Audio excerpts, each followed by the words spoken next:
Chapter 932. What's wrong? The two queens were stunned at the same time. This time, because they were worried that Duque would be injured, the two queens put in a lot of effort. Jaina brought Egwene out to check on Duque's injuries, and Queen Ciri directly let Riataline come to Duque's side as a guard. Plus, Vanessa, who had been guarding Duque, was quite skilled, so it could be said to be foolproof. They didn't know why Duque suddenly stopped them. Duque smiled mysteriously. Beating down a strong enemy, wouldn't it be too much of a killjoy if there weren't even spoils of war? With that, Duque raised his hand, and a lot of equipment that had obviously been preliminarily cleaned fell out of his spatial bag. Duque clapped his hands. Come, call Ronan and Lillis too. After a while, everyone was present. Everyone was a knowledgeable person. No one would have thought that Dooku would be able to get so many good things after killing that super big insect. Sensing the mysterious magic power that was emanating from the equipment, everyone knew that this was ancient magic equipment that far surpassed the modern world. It was likely that it even dated back to the ancient Darkness Empire. Most women were misophobic, especially women of status like Jaina and Servanas, who couldn't possibly use these strange-looking large pieces of equipment. But others could use them. This time, everyone came all the way to Kalimdor to support us. Although it's for the greater good, everyone is risking their lives to fight. On one hand, it's to reward everyone, and on the other hand, it's to increase everyone's combat power. So, if you get the equipment, please don't refuse. After some introductory remarks, Duque fought the tycoons and divided the land. Oh, he killed the boss and divided the equipment. Riataline, this insect scale blocker is yours. The Blood Elf Knight stepped forward respectfully and took the green shield that seemed to be made of several beetle shells connected together, looking very much like a comma. At first, she thought it was strange, but when she successfully connected her magic circuit to the shield, a look of pleasant surprise appeared on her face. Thank you, Lord Commander. Riataline immediately bowed as far as her armor could bend. Although Holy Knights practiced Holy Light was also a type of magic power. They also needed to practice the Holy Light Circuit, which was similar to the Magic Circuit. Due to the special characteristics of the class, the Holy Knight's Holy Light regeneration was actually lower than that of the Priest and Mage. This shield was commonly known as the Milk Shield. It was a shield that increased intelligence and spirit for paladins. Among the paladins, there were Mograine, Sidon, Turalian, and others who were strong enough to tank at the front lines. For a balanced paladin like Riataline, Duque could only sneak her into the healer team. Sigh, the adorable Riataline still doesn't know. She's still rejoicing over the fact that this shield has armor that far surpasses her previous shield of excellent quality.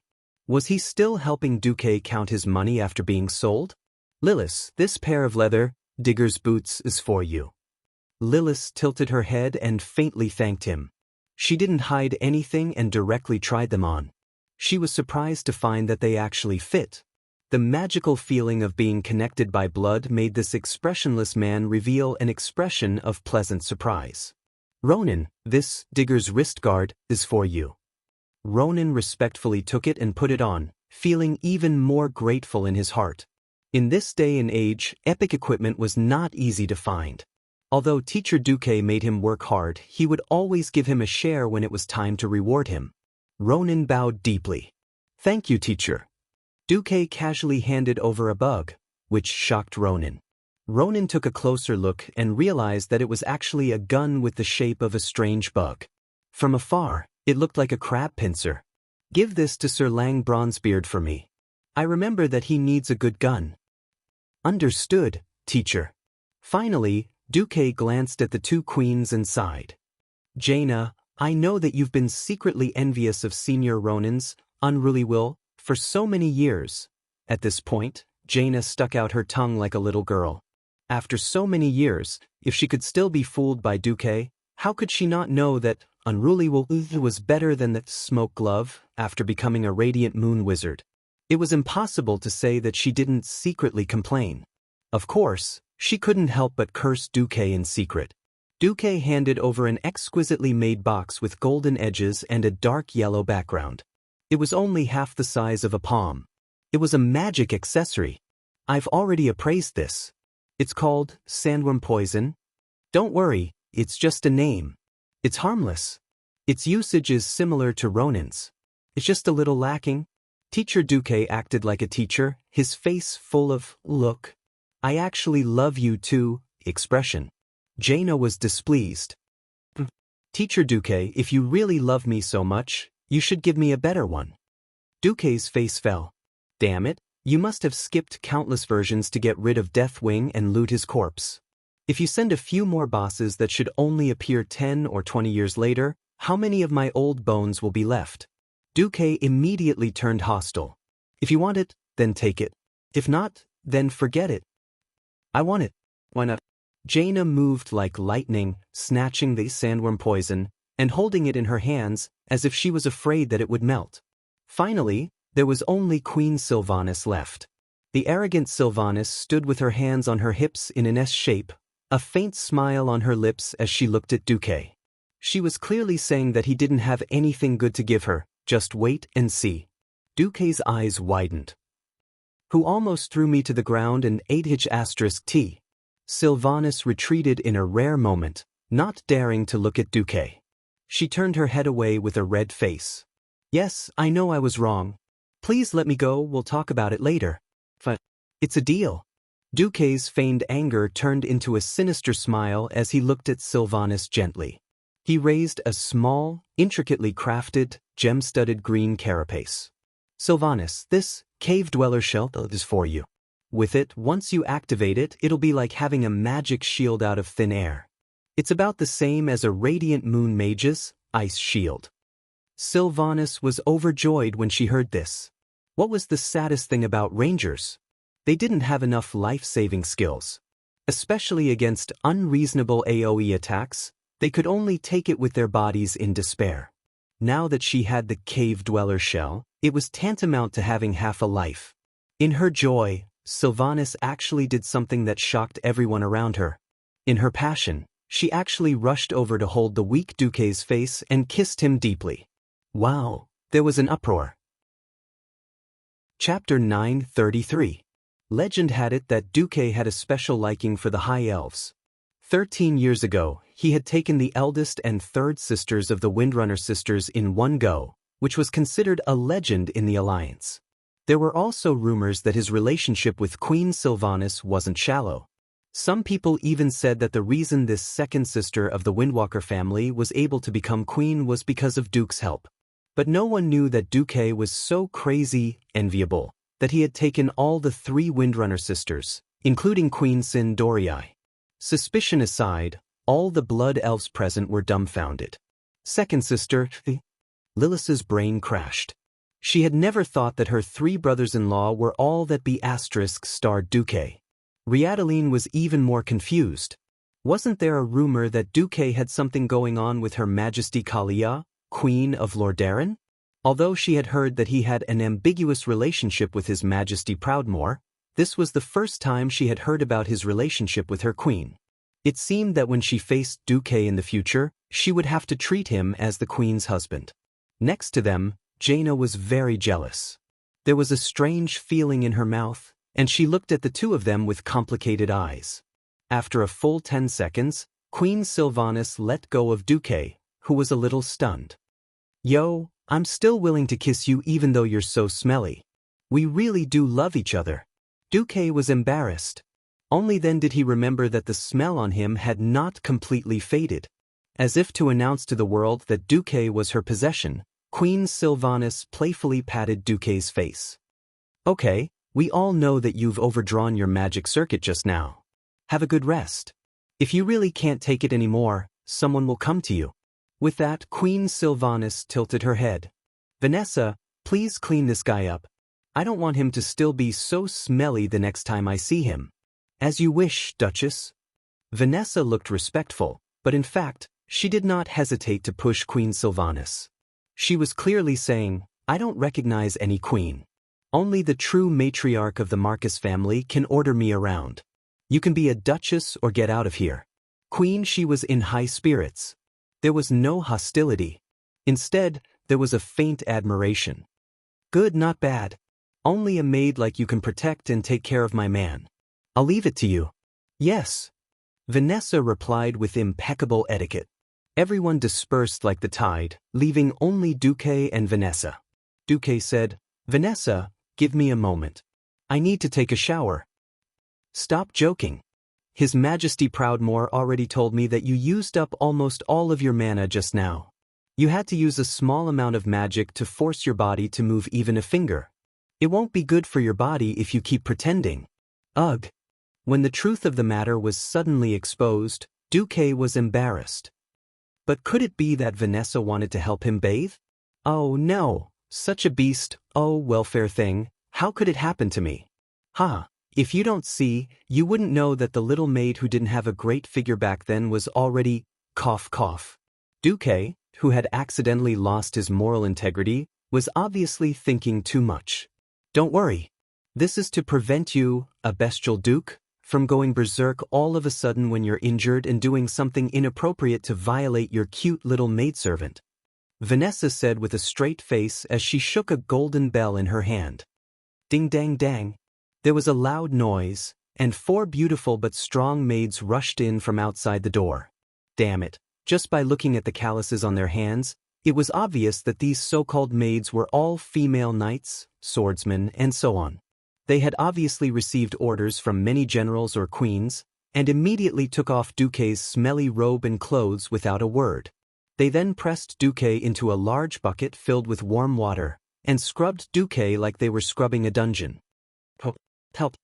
The miserable Duque could only see Vanessa laughing sinisterly at the side. Are you a F***king spy or my maidservant? After much difficulty, Duque was like a broken puppet, lying on the clean bed in a very uncoordinated position. Destroying Auro's heart and escaping had indeed exhausted Duque's magic. Before his magic could circulate normally, Duque did not dare to release his senses too much. After all, long-distance elemental perception required magic as well. What's the situation outside? Vanessa looked like a loyal and obedient maid as she replied in a dignified manner, just as you expected, master. The camp at the foot of the mountain is under special attack. The Night Elves Sentinels and the Blood Elves Rangers are delaying the undead army, but they will soon engage the defenders on the mountainside. A vein in the shape of a cross appeared on Duque's forehead. Can you stand closer to talk? You're obviously looking down on me. Master, you're thinking too much. Vanessa covered her mouth and snickered. How could I look down on you? I'm your most loyal maid. Even after you abandoned me silently for 10 years, I've never lowered my loyalty to you even though I've been protecting your rumored girlfriend, Her Majesty Menethil. Damn it. Aren't you being sarcastic? Do you dare to swear on your integrity that you're not resentful? What are you doing standing 10 meters away, pinching your nose and speaking to me in a soft voice? You're even standing at the door, looking like you're going to run away at any moment? Damn it. If I really was a great noble of this era, you would have been killed 100 times over, and then killed 100 times over, all right? Why are all the maids so gentle and sweet, willing to be the life mentors of noble young masters, while I'm just a maid, and I'm so worrisome? Duque felt like he was in a trance. All right. Get out. Since you want me to rest, I'll have a good sleep. Duque sent Vanessa away in a bad mood. Duque was exhausted. Fighting Auro head-on at this point in time was definitely a heavy burden to bear. He fell into a deep sleep, but before he entered the dream, he unintentionally spread out his senses and heard Vanessa's words. Lord Ronan, although Mount Hyjal is indeed important, I've always believed that my master is the last hope of this world. If the defensive line is in danger, please open the teleportation door to send my master away. If Stormwind City isn't safe, reopening the door of darkness and sending my master to Draenor is better than letting him die here. Vanessa's voice was sonorous and powerful, and her words had an unquestionable majesty. I understand. Everything is for master's safety. This was Ronan's humble voice. Duque sighed in a daze. All right, that's my good maid. Chapter 934. The Burning Legion is here. With an astonishing momentum that was like raging waves that could split a ravine. Even the most imaginative allied army warriors would never have thought that the Burning Legion's first wave of attack would be like this. Without the druids urging, the giant trees surrounding the camp at the foot of the mountain withered rapidly. Although the giant trees that once required a few people to wrap their arms around them didn't scatter upon contact like withered tree bark, it was obvious that they had lost their strong vitality. Originally, the orcs wanted to cut down the wood and place it in front of the camp's first line of defense to serve as antlers or build arrow towers. Under Duke's insistence, all the orcs had retreated to the camp on the mountainside of Mount Hyjal. Only 2,000 elves were left to monitor and delay the enemy near the two peaks. Suddenly, there was a loud rumbling sound from underground. It was the sound of a huge tide rolling and running. Every night elf and blood elf looked at each other. No one knew what was going to happen. But to be on the safe side, Tyrant's deputy, Melander, and Lilith, the commander of the frontline blood elf rangers, ordered their men to climb over the top of the mountain and hide behind it. They left a dozen people behind to monitor the situation. As expected, the enemy appeared 3 minutes later. It was a spectacular super fountain. Wrapped in indescribable black liquid, tens of thousands of undying were sprayed into the sky from underground, scattering in all directions along with the black liquid. The tribe's camp, which was already in ruins, was once again ravaged.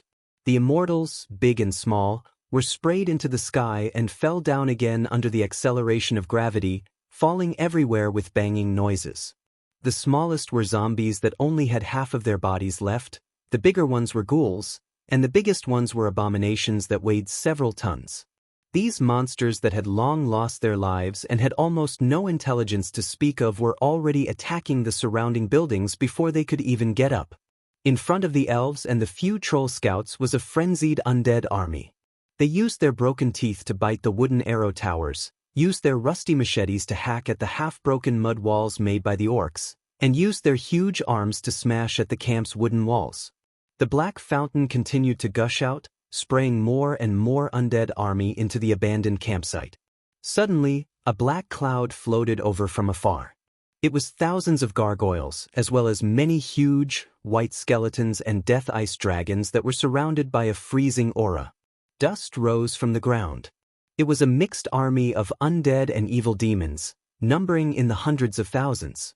At this moment, Thrall, Wajin, and the other horde leaders who had retreated to the mountainside all looked grim. If it wasn't for Duke repeatedly reminding them to retreat, if they really continued to defend at the foot of the mountain, they would probably be wiped out. There were zombies constantly breaking through the center, tens of thousands of enemy flying units above them, and a large army pressing on the border. It was estimated that the remaining 20 to 30,000 elites of their tribe would all die here. Thrall hurriedly summoned a night elf priestess who was in charge of communication. He pointed at the live broadcast in the magic mirror. What if the Mount Hyjal defense line continues to be breached by the big bugs?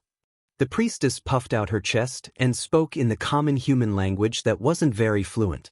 Don't be afraid. Mount Hyjal is a sacred mountain that has been blessed by the night elves' magic for 10,000 years. The mountain itself is extremely difficult to penetrate. If there are no more big bugs of the same level as before, we don't have to worry about attacks from underground. What if there are more? Thrall emphasized. The night elves shook their heads. According to the Alliance commander Marcus, there is only one big bug called Auro, even among the 4 ancient gods of Azeroth. What if the enemy's air force flies directly to the top of the mountain? The priestess was very sure. The sacred mountain has a powerful anti-air magic array. Everything more than 300 yards above the ground will be attacked by Breaking Dawn mages at all times. Even a demigod can't withstand such an attack. And after going up the mountain, except for the main passage, everywhere is a dead zone. Thrall finally felt a little relieved. In this way, they only had to defend the front. At this moment, Thrall saw the elves in front begin to retreat. Because of the terrain, the undead army looked very fierce, but they were always a distance away from the elves. The area within 200 meters of the elven army was an absolute dead zone.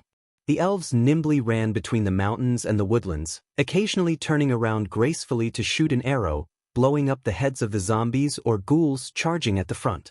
The elves fought and retreated. Arrows rained down, but they still couldn't stop the tide of zombies that numbered in the tens of thousands. It's here. Thrall raised the hammer of destruction in his hand. Prepare for battle. After coordination, the Alliance gave up the first and second city walls on the mountainside and left them to the tribe to guard. Thrall's shout caused the entire valley to reverberate with the unique battle cry of the tribe. Not long ago, they had lost their campsite for no reason, so the orc warriors' chests were filled with anger. They raised their steel axes and hammers that had been baptized with holy water high up in the air and let out roars filled with fighting spirit. At this time, the black tide was very close. Cover fire. Number 1 shooting unit, fire. Behind the first city wall, there were 100 dwarven mortar squads. The thick and round cannons immediately let out a deafening roar. Bang bang bang. In any case, it was difficult for the orcs to adapt to the somewhat dull sound coming from behind them, and some orcs even subconsciously shrank their heads. But the elite dwarven gunners were not just for show. The mortar shell flew into the air and drew a beautiful arc. Then, it followed the downward slope of the mountain and flew to a faraway place. It happened to be 200 meters behind the elves. Boom boom boom. The small caliber mortar shells were enough to blow up the zombies and ghouls with weaker defenses. The dwarves' cover was so accurate that Thrall breathed a sigh of relief. Even Wajin, who was ready to let the troll throw spears as cover, quietly put down his hands. It was ironic to think about it. Although they were of the same race, the elves and the trolls had been fighting for tens of thousands of years. When did they ever try to cover each other like this? When the last elven ranger rushed into the city gate at high speed, the 12 Oxhead warriors could not wait for the winch to slowly pull up the moat. They directly pulled the thick chains with brute force and pulled up the suspension bridge. Looking at the 7 huge horizontal gullies with a depth of more than 8 meters in front of the city wall, blocking the entire mountain road, Thrall's scalp was numb. These were the masterpieces of the dwarves' steam bulldozers. Fortunately, they bumped into the zombies that did not know what fear was. From another perspective, if he were to use the orc army to attack here, how many lives would it take to fill these gullies? Chapter 9:35. The tide of the undead army was too terrifying.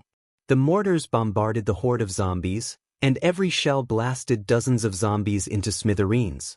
They either died with their heads smashed, or their bodies mutilated and lost the ability to move. The zombies that didn't have much sanity left stretched out their arms and sprinted up the mountain.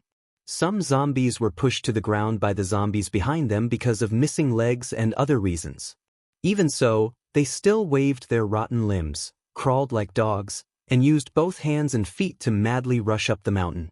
If the zombies in front were too slow, the zombies behind them would roll over their companions and continue their charge. At this moment, Bu Lang Bronzebeard, who was behind the third city wall, was playing with his new gift, the weird-looking gun in the shape of a bug. He glanced at the zombies impatiently. Parim Golden Hammer. Sir.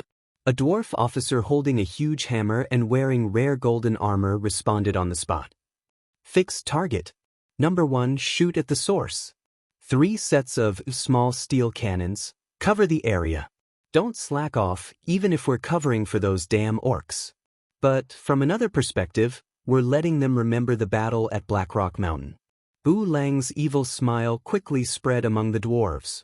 He. 15 years was like a generation for humans. But for the dwarves who had an average lifespan of 800 years, 15 years felt like a month for humans.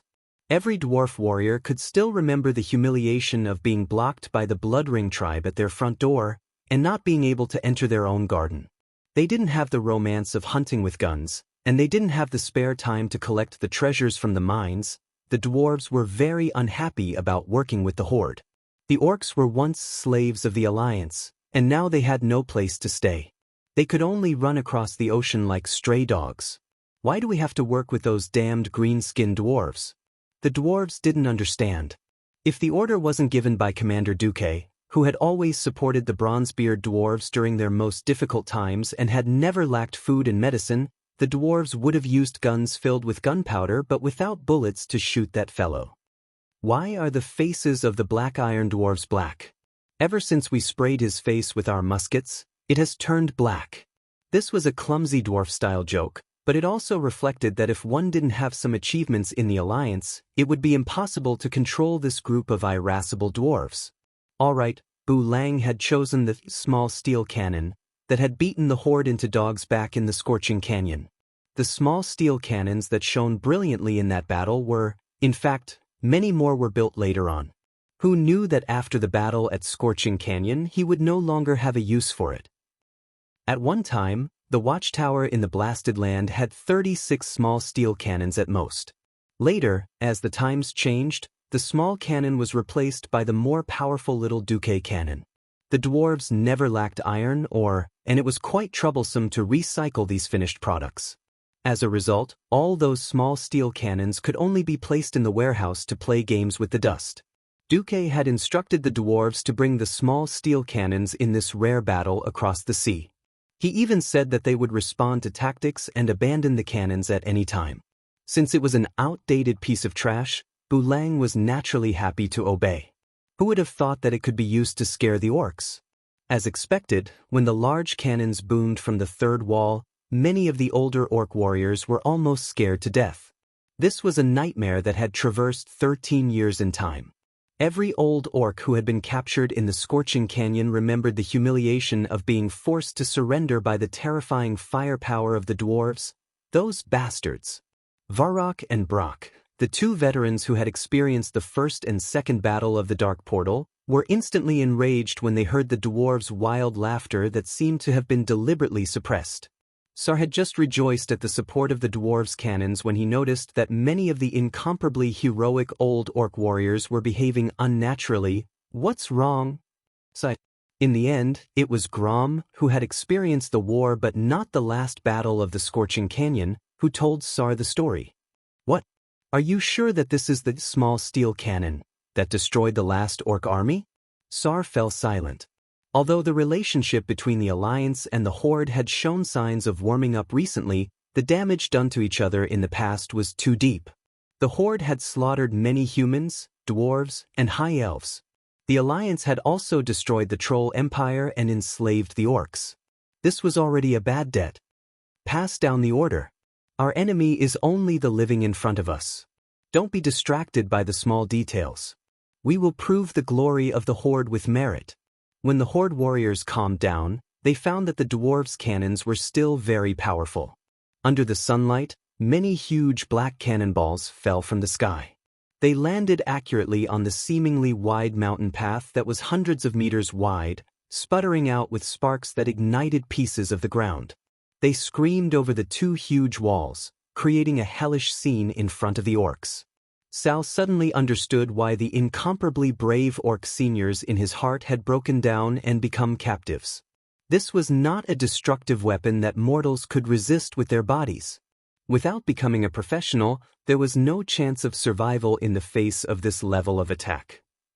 Logically speaking, in the face of this kind of attack that could wipe out everything within a 100-meter radius, there shouldn't be any existence that could survive. But Sar found that he was wrong. A large number of abominations, stitched together with countless corpses, actually passed through the line of destruction and rushed to the bottom of the city wall under the seemingly destructive cannon fire. After all, it was a blind spot that the cannons could not reach. Attack! Wajin's command sounded. Behind the widened shooting holes, the trolls stretched out their long arms and threw their steel spears at Wajin. These terrifying spears that could kill a Tauren with one spear could not stop the movement of the abominations for even a second. These monsters whose faces were shot through, regardless of whether the eyeballs on their heads were still there or not, were playing with human ladders under the city wall. They used their flesh and blood to build a sloping passage that could climb over the 15-meter-high wall. The dead should rest in peace. Sar waved the hammer of destruction in his hand angrily. Chapter 936.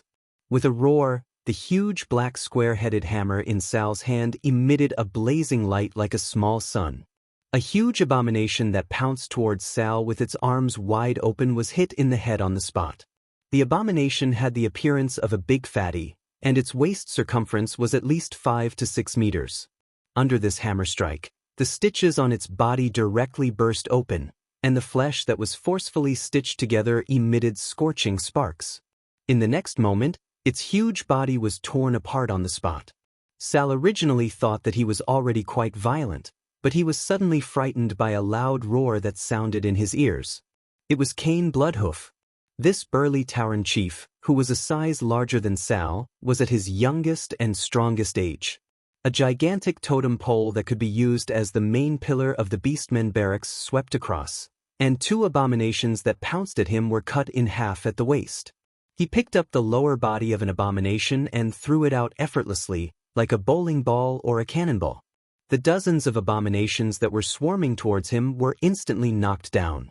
Even Grom, who had chopped an abomination to death with an axe, was dumbfounded by this scene. The place that the dwarves chose to build the city wall was naturally the narrowest and steepest part of the mountain path. It was 200 meters long from left to right. It sounded very long, but in fact, it was absolutely extremely narrow for a battlefield.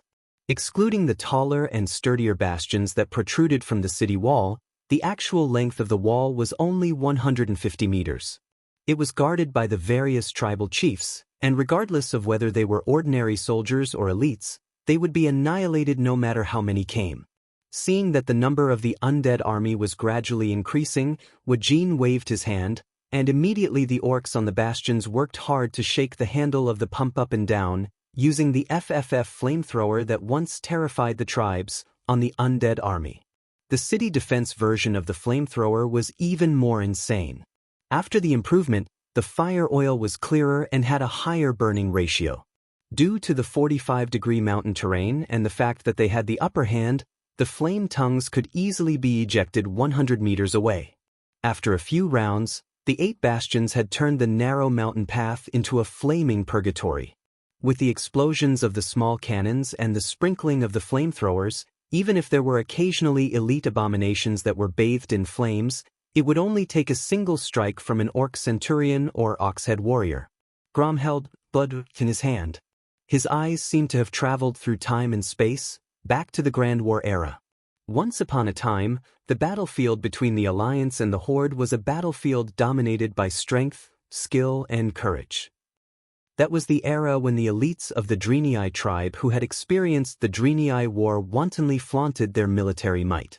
That was until a human named Duke Marcus appeared out of nowhere and completely changed the situation of the battlefield.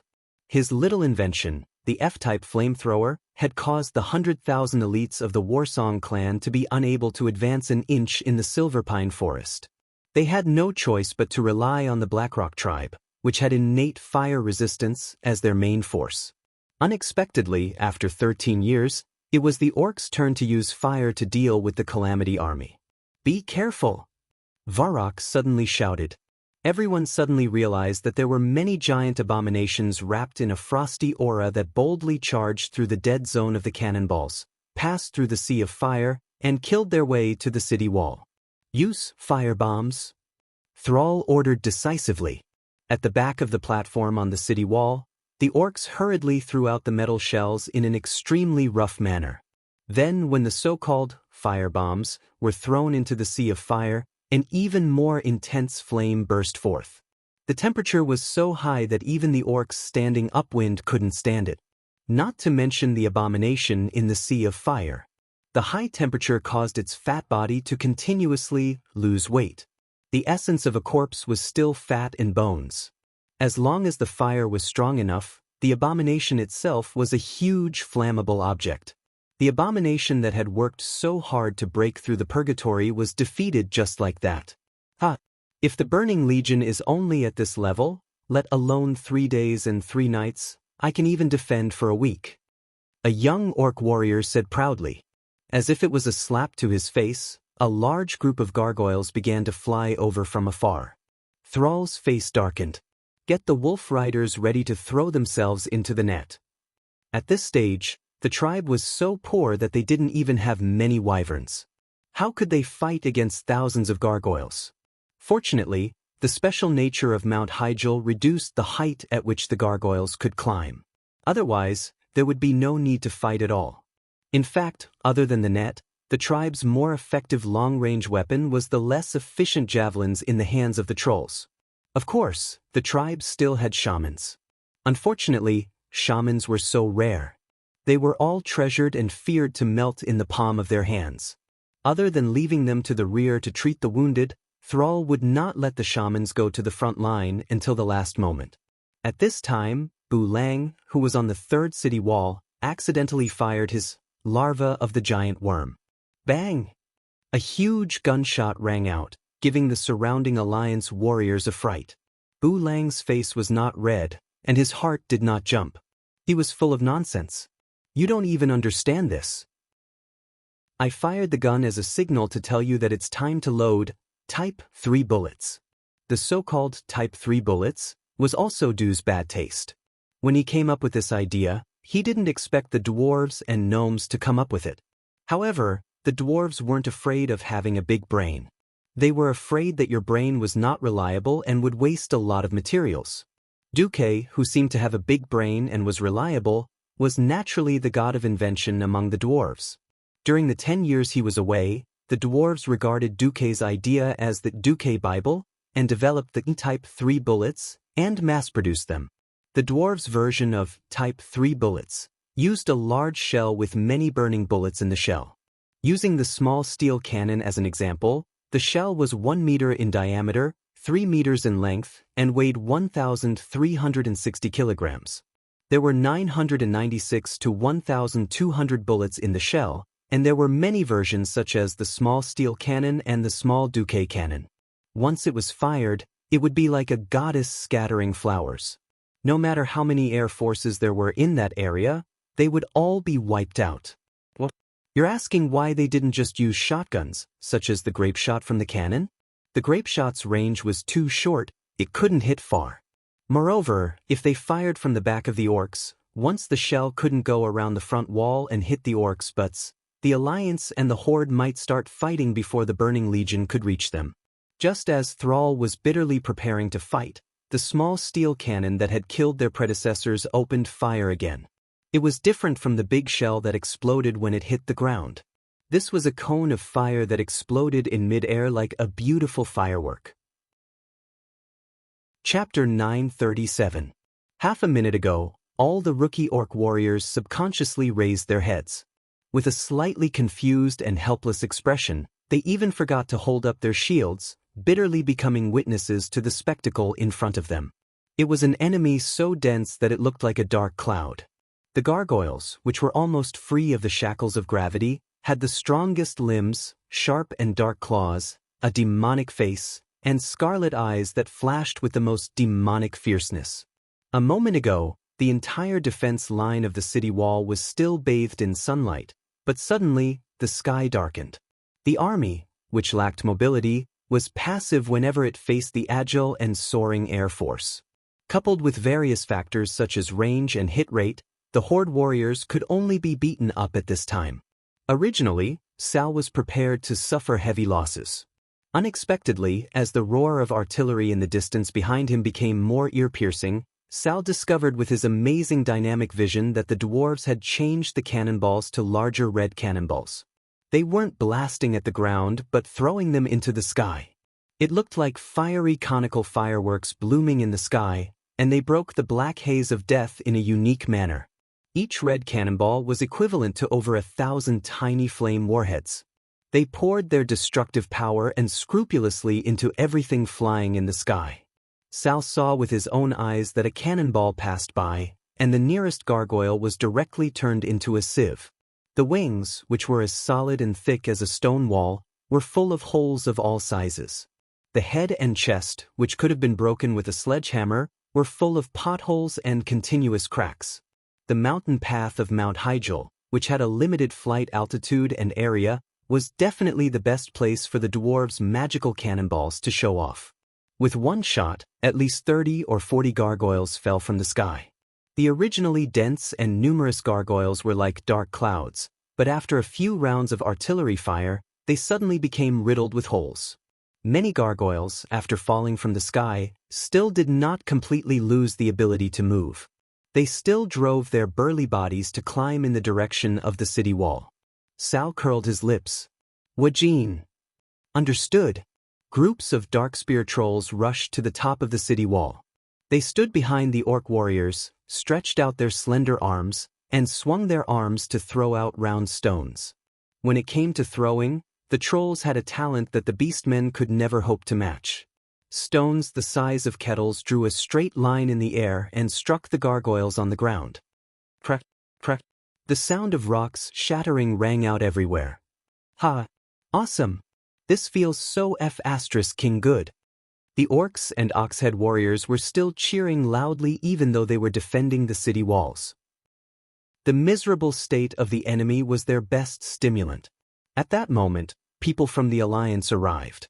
A small group of knights found Thrall, who spoke awkwardly in orc language. Your Excellency, the first line of defense is saturated. Vice Commander Turalian hopes that you can temporarily abandon the first wall. Give up. We've only just warmed up. There are so many good lads behind us who haven't even touched the enemy, Tauren Chief Kane muttered. Sal looked at the continuous walls on the mountain road, and then looked at the death passage in front of him that had been filled with corpses. He waved his hand to stop Kane. No, we have lost the geographical advantage. We still have to defend for a long time. Retreat. The messenger knight was relieved. Tribal warriors who have just been injured, please retreat first. Behind the second line of defense, there will be specialized medical teams to take care of them. Don't worry, it's not just the dwarves' cannons. The night elves and blood elves sentries and rangers will cover your retreat. Thank you. Sal replied humbly. The messenger knight raised a red flag and waved it behind him. Sal immediately felt the cannons behind him become more intense. The cannons in the sky and on the ground were at least twice as dense as before. Apart from a few accidental injuries, 99% of the cannons hit the Burning Legion. He nodded in satisfaction and had his men cover each other's retreat. Over 10,000 tribal warriors were divided into 4 teams. 3 teams retreated first, and the 4th team stayed until the first 3 teams entered the 2 gates of the second line of defense before retreating. At that moment, the zombies and ghouls that were rushing up were stopped by the extremely accurate and sharp rain of arrows. The abominations and gargoyles were greeted by the dwarves' cannons and muskets. The tribe only paid the price of less than 100 lives before successfully retreating. Damn it, I should have adjusted the shooting parameters just now and blown those damned green dwarfs and the undead monsters away. Param cursed. Lang slapped his forehead. Why didn't you say so earlier? The dwarves were speechless. But more dwarves looked at the few human knights sent by the Alliance General Command.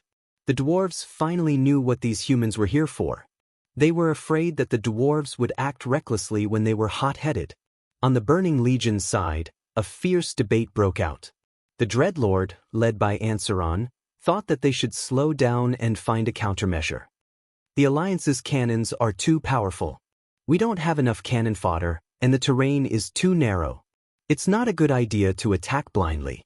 The Lord of the Abyss, Asgalar, sneered. Ansaron, you've been in this world for too long. Is your brain broken? The Burning Legion has destroyed countless worlds. This one will be no exception. Ansaron's face darkened. This is the only planet where the Burning Legion has failed more than once. Even Master Sargeras has lost contact here.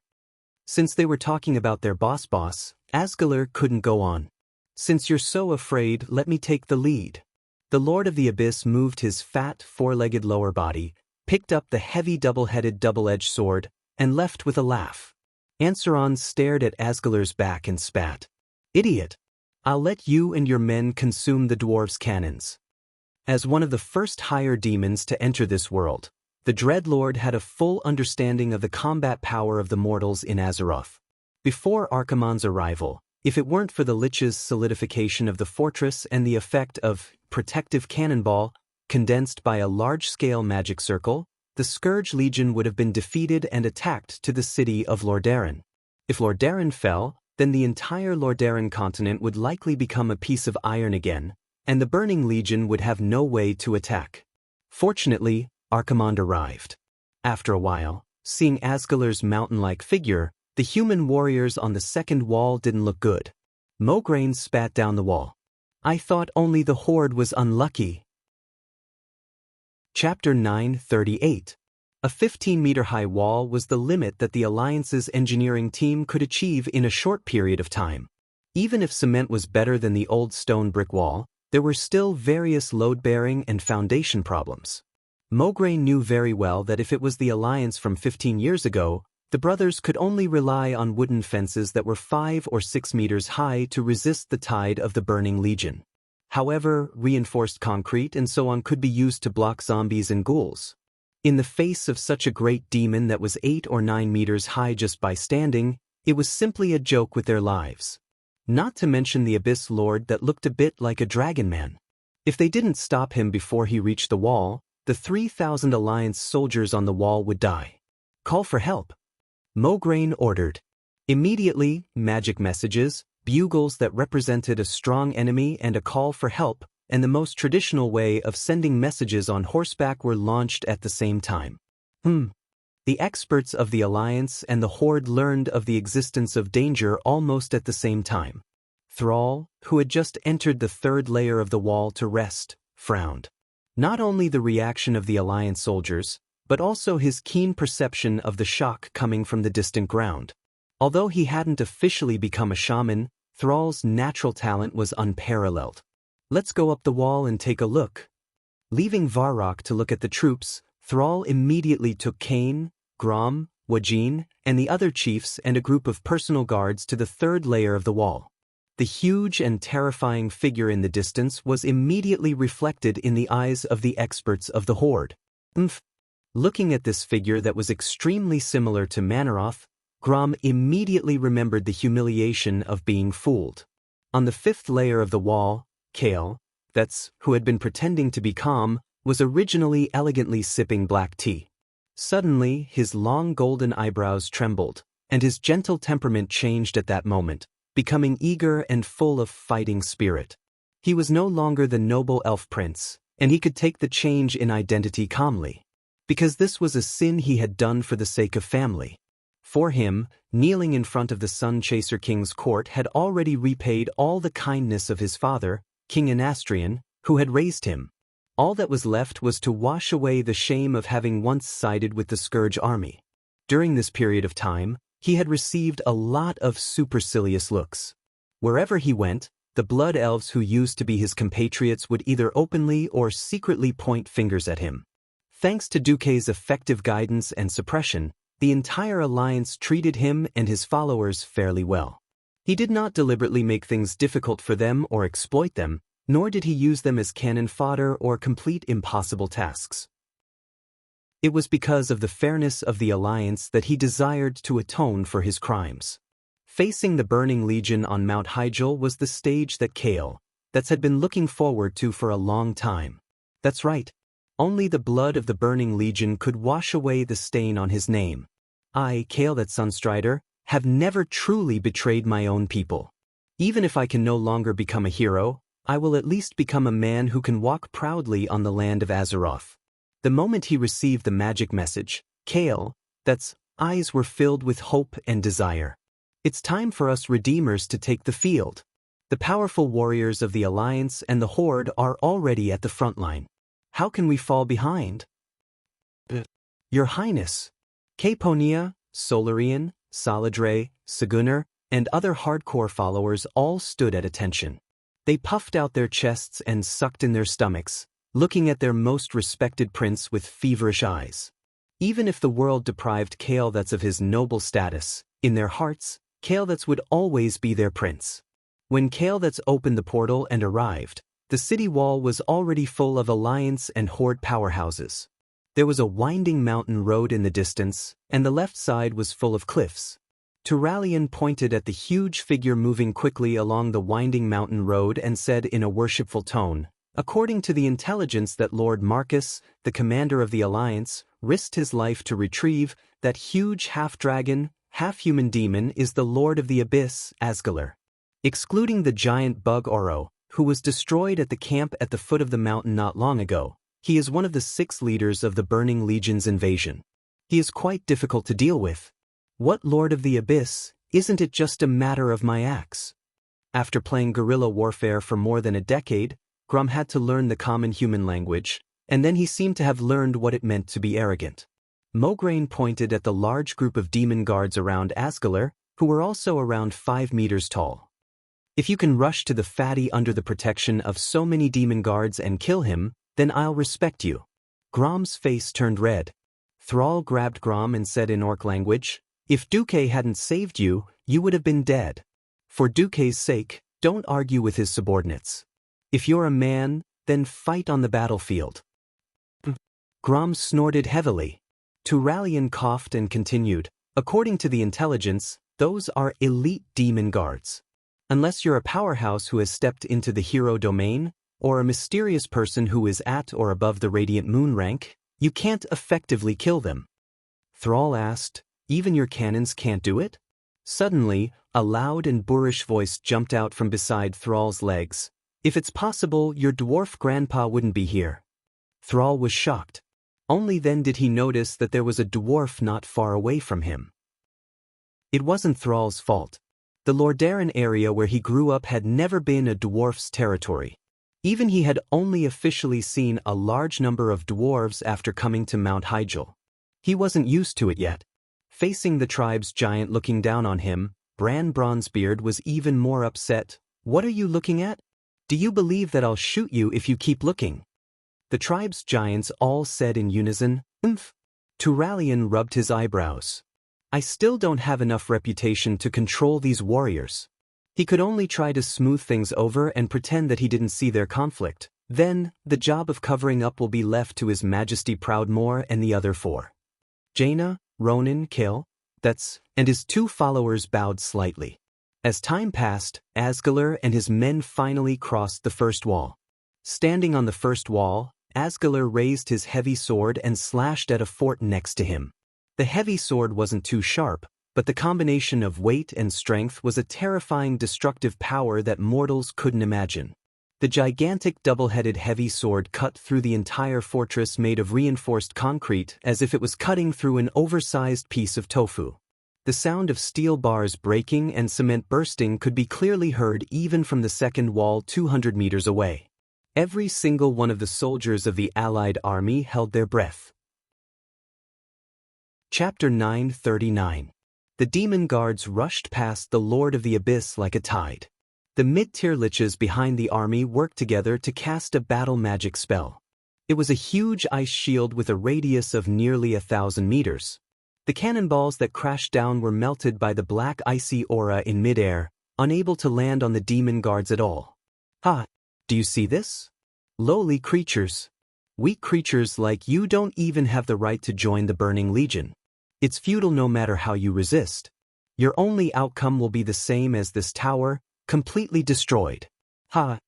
The Lord of the Abyss, Asgalar, wasn't speaking in the common language of the beastmen. Instead, it was a language unique to demons that could directly enter one's soul. The vicious words rushed into the hearts of every Allied army soldier without any hindrance. Tisk! Every Allied army soldier's face was filled with indignation. Those standing at the front of the city wall were either chiefs or queens. Even a clay figurine would be enraged after being humiliated by a greater demon who was so good-looking, not to mention a powerhouse who was at the top of an area. Jaina gave a thumbs up in a domineering manner. In the next second, she turned her wrist and pointed her thumb down. Only 4 cold words jumped out of the mouth of the newly crowned Queen Kultiras. "Kill them." In an instant, the 5 radiant moon archmages at the front of the city wall emitted strong magical waves that could be seen with the naked eye. Ronan was in the center, Solarian was on the left, and Caponia was on the right. Arcane energy condensed into a thick soup around the entire Archer Tower. Behind them, Jaina and Kael, rose slowly. Under Jaina's feet was an ice pillar that was growing taller and harder than steel. Kael, floated in the air on a spinning pillar of fire phoenixes. When the purplish-blue arcane radiance reached its peak, the 3 arcane masters pushed out their hands at the same time. Arcane energy so dense that it was almost solid shot out. "Go!" Jaina shouted angrily. "Kill!"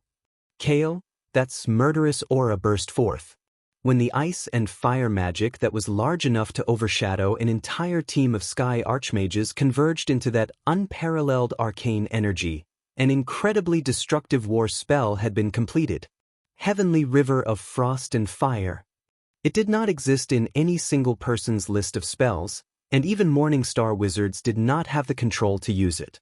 Only those at the peak of the Radiant Moon realm could perfectly fuse 3 different types of tremendous mana together to form this incomparably terrifying war magic. The surging yellow, white, and blue elements easily overturned all the beings standing in front of the second city wall. It didn't matter if you were an elite of the Burning Legion that roamed the universe or an abyssal lord that wreaked havoc across the stars. Even a Breaking Dawn mage might not be able to unleash such a powerful move, so all of you had to scram. Even though the abyssal lord Asgalar was filled with arrogance, he didn't dare to open his arms and take this blow head-on. He had no choice but to cross his arms and hold his heavy sword in front of him. Bang! With a momentum that was 100 times more amazing than the monstrous waves hitting the reefs on the shore, Frostfire Galaxy easily destroyed all the guards around Asgalar. Even the abyssal lord, whose weight was measured in tons, had no choice but to be blasted 100 meters away along with the first city wall. The magic circuits of the 5 Radiant Moon archmages were empty, but their cloaks fluttered in the wind. Coupled with their proud expressions, everyone knew that they were feeling great. That's right. This was the ferocious might of magic. Annihilating hundreds of elite evil demon guards and liches with a single blow. As long as Mount Hyjal was victorious, the 5 of them would definitely leave a deep mark in the history of magic among humans and elves. Bastard! Bastard! Bastard! Mere scum, how dare you send me, Lord Asgalar, flying? Unforgivable! Asgalar, who had just crawled out of the rubble with his armor still intact, had the word disheveled written all over his body. Feeling greatly embarrassed, he didn't care about anything else. Carrying his huge double-headed heavy sword, he charged towards the second city wall like a high-speed train. He wanted to use his unimaginable strength to directly destroy the defense line that these little bugs were so proud of and smash them one by one under the heavy sword. Suddenly, a khaki figure that was only half his height blocked in front of him. Ha! You overestimate yourself. Go to hell. With the shocking impact of running at high speed, Asgalar launched a sudden stab with the heavy sword. In his imagination, even a mountain would be smashed by him, as if that kind of short and pitiful bug would definitely be smashed into pieces by the sword. He miscalculated. The wooden totem pole that was no smaller than his double-headed greatsword burst out with a green natural brilliance that he couldn't understand. Under the innate divine power of the Tauren, the totem pole and the heavy sword collided like stars. The final result was unexpectedly a draw. Cain Bloodhoof, who blocked him, staggered a few steps back. Even the solid ground couldn't withstand this terrifying impact. The powerful hooves forcefully kicked out stacked stone waves. Asgalar didn't have it easy either. Each of his legs took 3 big steps back. Finally, his 4 short legs couldn't bear his exaggerated weight, and he sat on the ground with a loud thud. This wasn't the end. Just before he sat down, the enraged Lord of the Abyss threw his terrible heavy sword at Cain. In the distance, Sal was so scared that his heart almost broke through the confinement of his ribs and flew out of his chest. Cain, who was still in a state of exhaustion after forcefully blocking the heavy sword, widened his bull eyes and looked desperately at the heavy sword that was inserted into his chest. I can't dodge it at all. Anyone could imagine that in the next moment, the highest-ranking war casualty since the start of the Coalition War would be born. At this critical moment, a golden greatsword as wide as a door panel descended from the sky. Alexandros Mograine performed an extremely gorgeous jump slash and directly deflected the heavy sword of the Lord of the Abyss by a little. A slight difference could lead to a huge difference. The double-headed greatsword brushed past Cain's neck and cut off half of Cain's mane. It seemed that Cain's neck was bleeding, but people with discerning eyes knew that Cain's life was saved. Good job! Another gorgeous figure leaped high into the air. The violent scarlet axe drew the most amazing arc, crossed the space of 30 meters, and struck Asgalar's head with one move. With the smoke and dust raised when the Lord of the Abyss fell as the background, it was the figure of a powerful orc hero named Grom Hellscream. I said that whatever Lord of the Abyss is just a matter of my axe. Chapter 940. Pretentiousness was like the wind, always with me. Lord Howl's pretentiousness was so off the charts that all the heroes who had just covered for him and blocked the sword for him were overshadowed. They all became mere background decorations. That's right. Without the cover of the 5 archmages, without Cain and Mograine to resist the attack of the Lord of the Abyss, Lord Howl could not find a chance to kill anyone. However, the beastmen, who revered strength, would not care about this. Their eyes would only see the sharpest, and also the last move that would kill them. All of a sudden, all the orc guards who had followed Sal to the second wall let out a fanatical roar. Oh oh oh, hero, hero, hero. The first warrior of the horde, Grom Hellscream. After the chaotic roar, it was the uniform roar unique to the horde warriors. Every roar was accompanied by the raising of a weapon. The cold gleam of a sharp axe. The light of a heavy hammer. The cheers of only 100 people condensed the momentum of 1,000 people. The soldiers of the Alliance were also cheering, but unfortunately, it was not as enthusiastic as the Horde. After all, the last axe was not the hero of the Alliance. On the Burning Legion's side, Dreadlord Anseron could not stop scolding. Trash. Trash. You're all trash. Since landing, the Burning Legion had not encountered anything good. First, Reki Winterfrost was inexplicably ambushed by the Alliance commander Duque. His head was chopped off, and even his soul was destroyed. Then, the seemingly powerful giant sandworm Oro was killed by the enemy's ultimate move. Then, there was Asgalar, who was full of momentum but was killed by the mortal heroes in a few moves. The 3 chief-level guys all died a little inexplicably. Glancing at the extremely calm Kazroga and Kazak, Anseron knew that Sir Archimond would not enter the field before confirming that the other party had a strong enough powerhouse. Both of them were Doomguard-type demon lords with special abilities. This time, he had to enter the field. On the bone thrones near Annartheron, there were 5 dreadlords with the same huge bone bat wings sitting on them.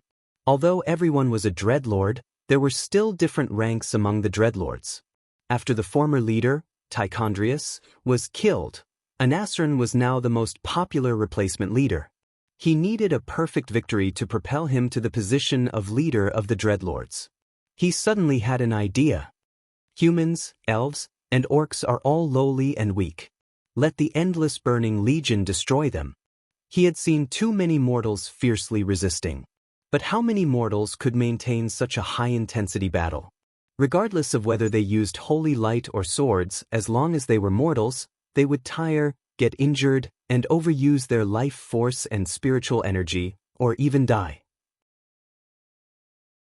After interrogating the souls of the dead at Azhara's beach and the camp at the foot of the mountain, they knew that the total number of people in the allied forces of the 3 factions on Mount Hyjal was not large.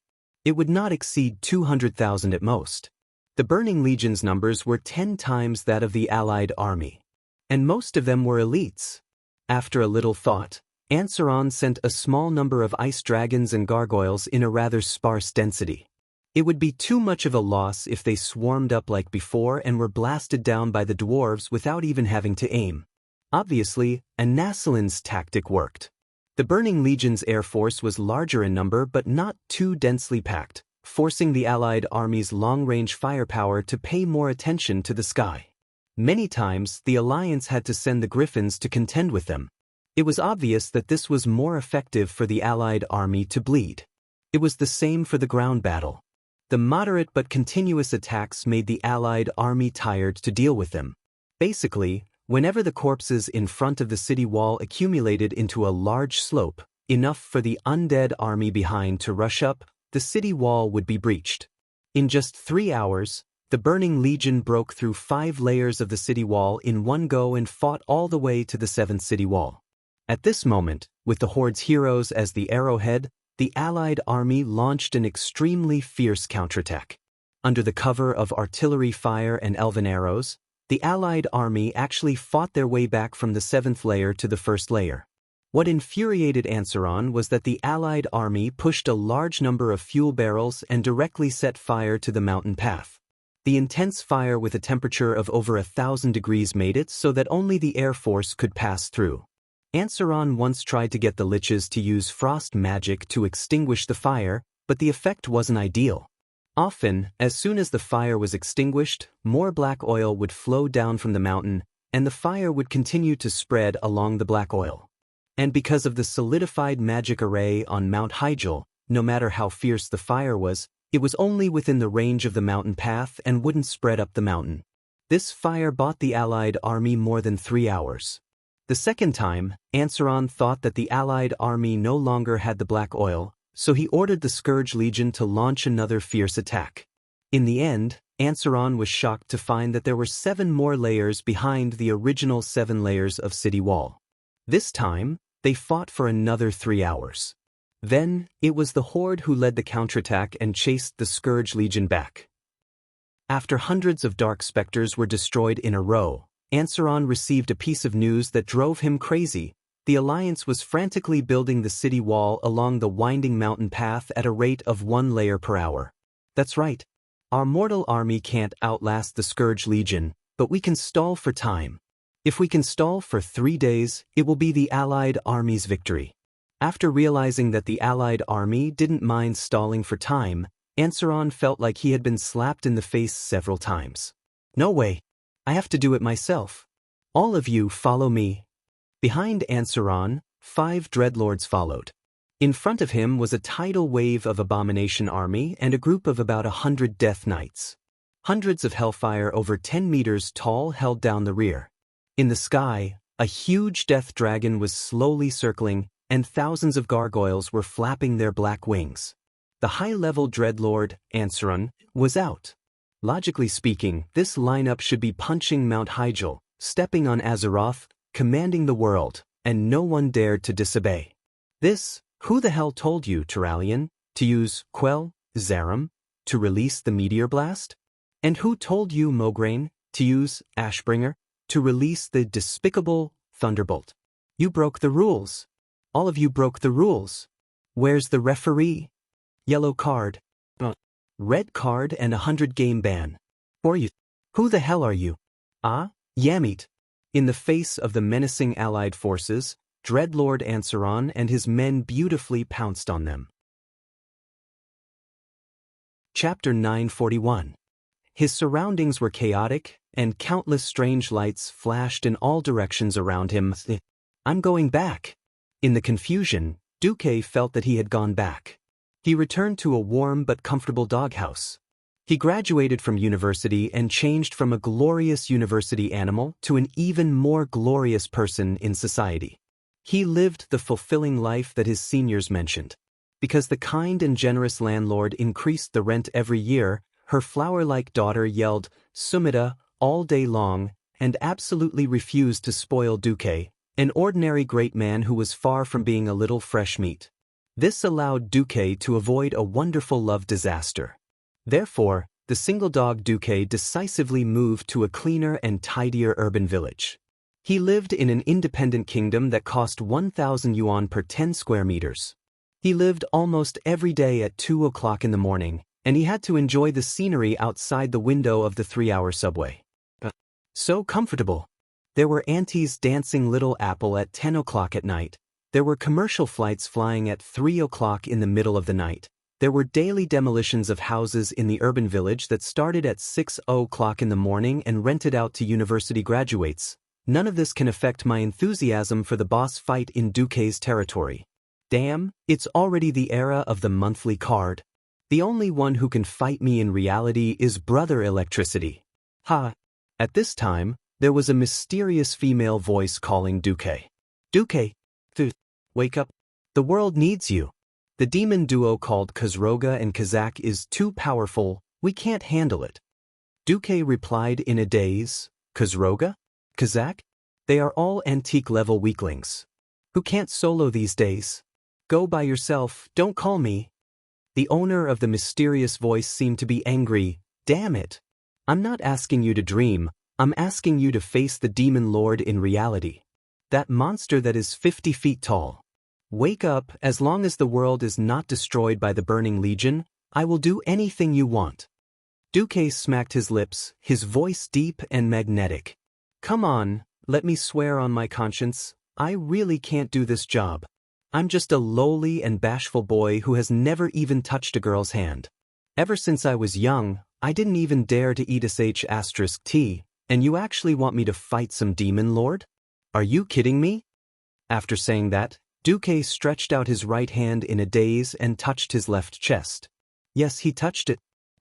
Could it be that he had been training dumbbells too much recently that his chest muscles had developed so much? It was soft and bouncy. At this time, another enigmatic queen's voice appeared. His voice was filled with anger and a smile that no one knew what he meant. What a coincidence. I don't dare to eat it either. Suddenly, without warning, a sharp pain on his left cheek made Duque's head spin. He forcefully opened his eyelids. He was awake. The first thing he saw was an angry Jaina and an extremely sullen Servanas. So I didn't transmigrate back. It's better not to go back.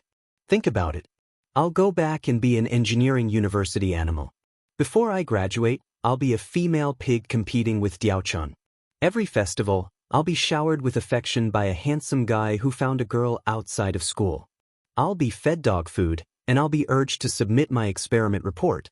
After graduation, I'll have no money, no house, and no girls. Even if I'm handsome, it'll be useless. I might as well go to the hospital for a vasectomy. Moreover, I'm not handsome. Despair. I'm in despair for this world of dog abuse.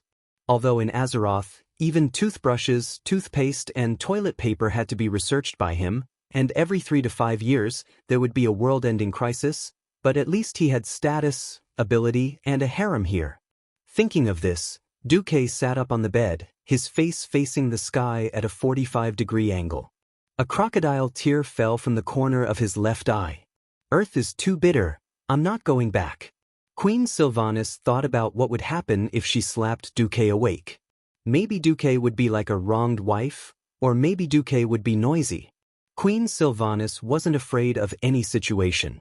Duke was the only one who was unusually silent and crying bitterly. Could it be that I interrupted the restoration of his magic circuit? Thinking of this, even the fearless Queen Sylvanas panicked. Ignoring the unreliable night elves, Duque was already the last trump card of the Alliance and the Horde. If something went wrong on Duque's side, the world might really be finished. Duque, I didn't mean to wake you up. The situation is too dangerous. Queen Sylvanas' voice unknowingly carried a faint sobbing tone and a pleading tone. Dangerous? Duque seemed to be talking to himself. Yes, more than 40% of the soldiers have been killed. None of the Alliance's masters died, but most of them are injured. The key is that we can't win against the 2 demon lords. Now, Mograine and Cain are at the front, Jaina said quickly. Duque suddenly fell silent. After a full 3 seconds, he suddenly came to his senses and grabbed Queen Sylvanas and Jaina's hands. Wait until we defeat the Archerons. If I'm still alive, I'll be with the people I love and love me forever. The first half of Duque's sentence was not wrong, but the last sentence made Queen Sylvanas furious. Wait, you still want to be together? It's fine if the 3 of us go. I've tolerated Alicia before me. Are you going to add those cats and dogs and messy women? Queen Sylvie suddenly smiled. Her smile was as bright as a flower. Your body, are you sure it's okay? Like the magic circuit or something? I'm fine. Duque, who didn't know that a disaster was coming, seemed to be still in a daze. Then, justice fell from the sky, and Queen Sylvanas slapped Duque on the right side of his face. You little bastard. This scene left the bystanders dumbfounded. Queen Sylvie stood up abruptly and rushed to the door with large strides. Suddenly she stopped. With one hand on the doorframe, she did not turn around. Although you're a bastard, seeing that you might be able to save the world, I agree. But I warn you, don't go too far, or I'll incite my sisters to leave you. After that, Queen Sylvanas strode out of the door, as if she was escaping. As soon as Queen Sylvanas left, Jaina also pulled back her hand that was held by Duque. She stood up, flicked her cloak behind her, and turned around. "Ah, Duke Marcus, you think too highly of yourself. You actually want to take two queens at once? Who do you think I am? I'm the noble queen of Cultivation, Jaina Proudmoore. There's no way I'll give myself to a bastard who has a harem." After that he used Flash, and flashed out of the corridor. A few seconds later, Jaina's vague voice floated over from afar. "If you can help me get revenge, maybe it'll be a different story. Why are all of you suddenly so arrogant?" Chapter 942. At this moment, Sylvanas's voice drifted into Duque's ears from afar. "If there's nothing else, quickly get out. There's a pause outside. You have 30 minutes at most, everyone is waiting for you." 30 minutes.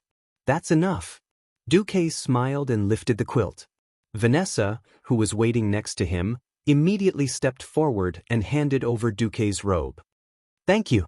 While putting on his clothes, Duque suddenly remembered, "Yes, Vanessa, the first slap on my left cheek was also from Sylvanas, right? Why did she hit me?" "Dear beast." "Oh, Master Grand Duke Marcus. Hey, you did it on purpose, didn't you?" A black line appeared on Duque's forehead. Vanessa calmly helped Duque tidy up his clothes while replying, No, it was a slip of the tongue just now. It's not like that on purpose. For example, Master Grand Duke Marcus, this is called on purpose." Duque suddenly had the urge to slap this talkative maid to death. But thinking that the Van Cleef family was actually loyal to him, he could only drop the idea. "Although you swore in your dream that you were speaking from your own conscience, unfortunately, according to my observation as a mere maid, your conscience does not reside in His Majesty Proudmoore's chest." The maid continued to show off her venomous tongue. "Master, although you swore in your dream that you were speaking from your own conscience, unfortunately, as a mere maid, your conscience does not reside in His Majesty's chest."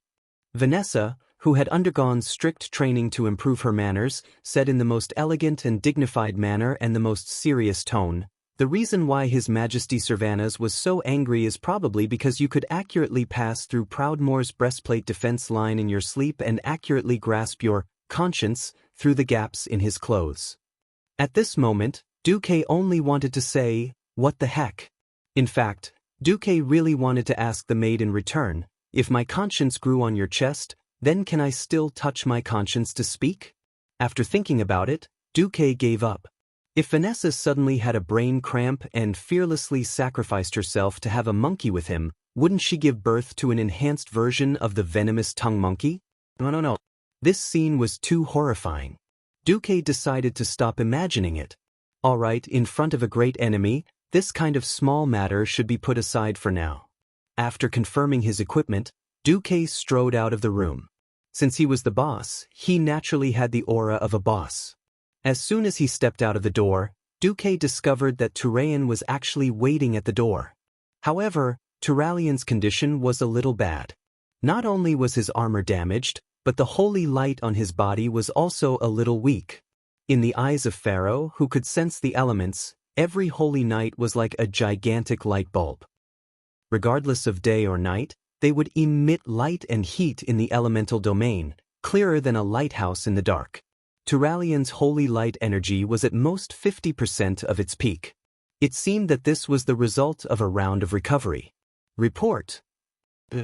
Turalian replied as he secretly gestured. After a few steps, a face that Duque was familiar with appeared. She was Mograine's adopted daughter, the little priest, Sally Metwain. She followed Duque's footsteps and released a mixture of holy light with her hands, gently healing the wound on Duque's face. Duque was a little embarrassed. "Don't mind my presence. This is just a minor subcutaneous bleeding. It will heal soon." Duque forced himself to divert his attention.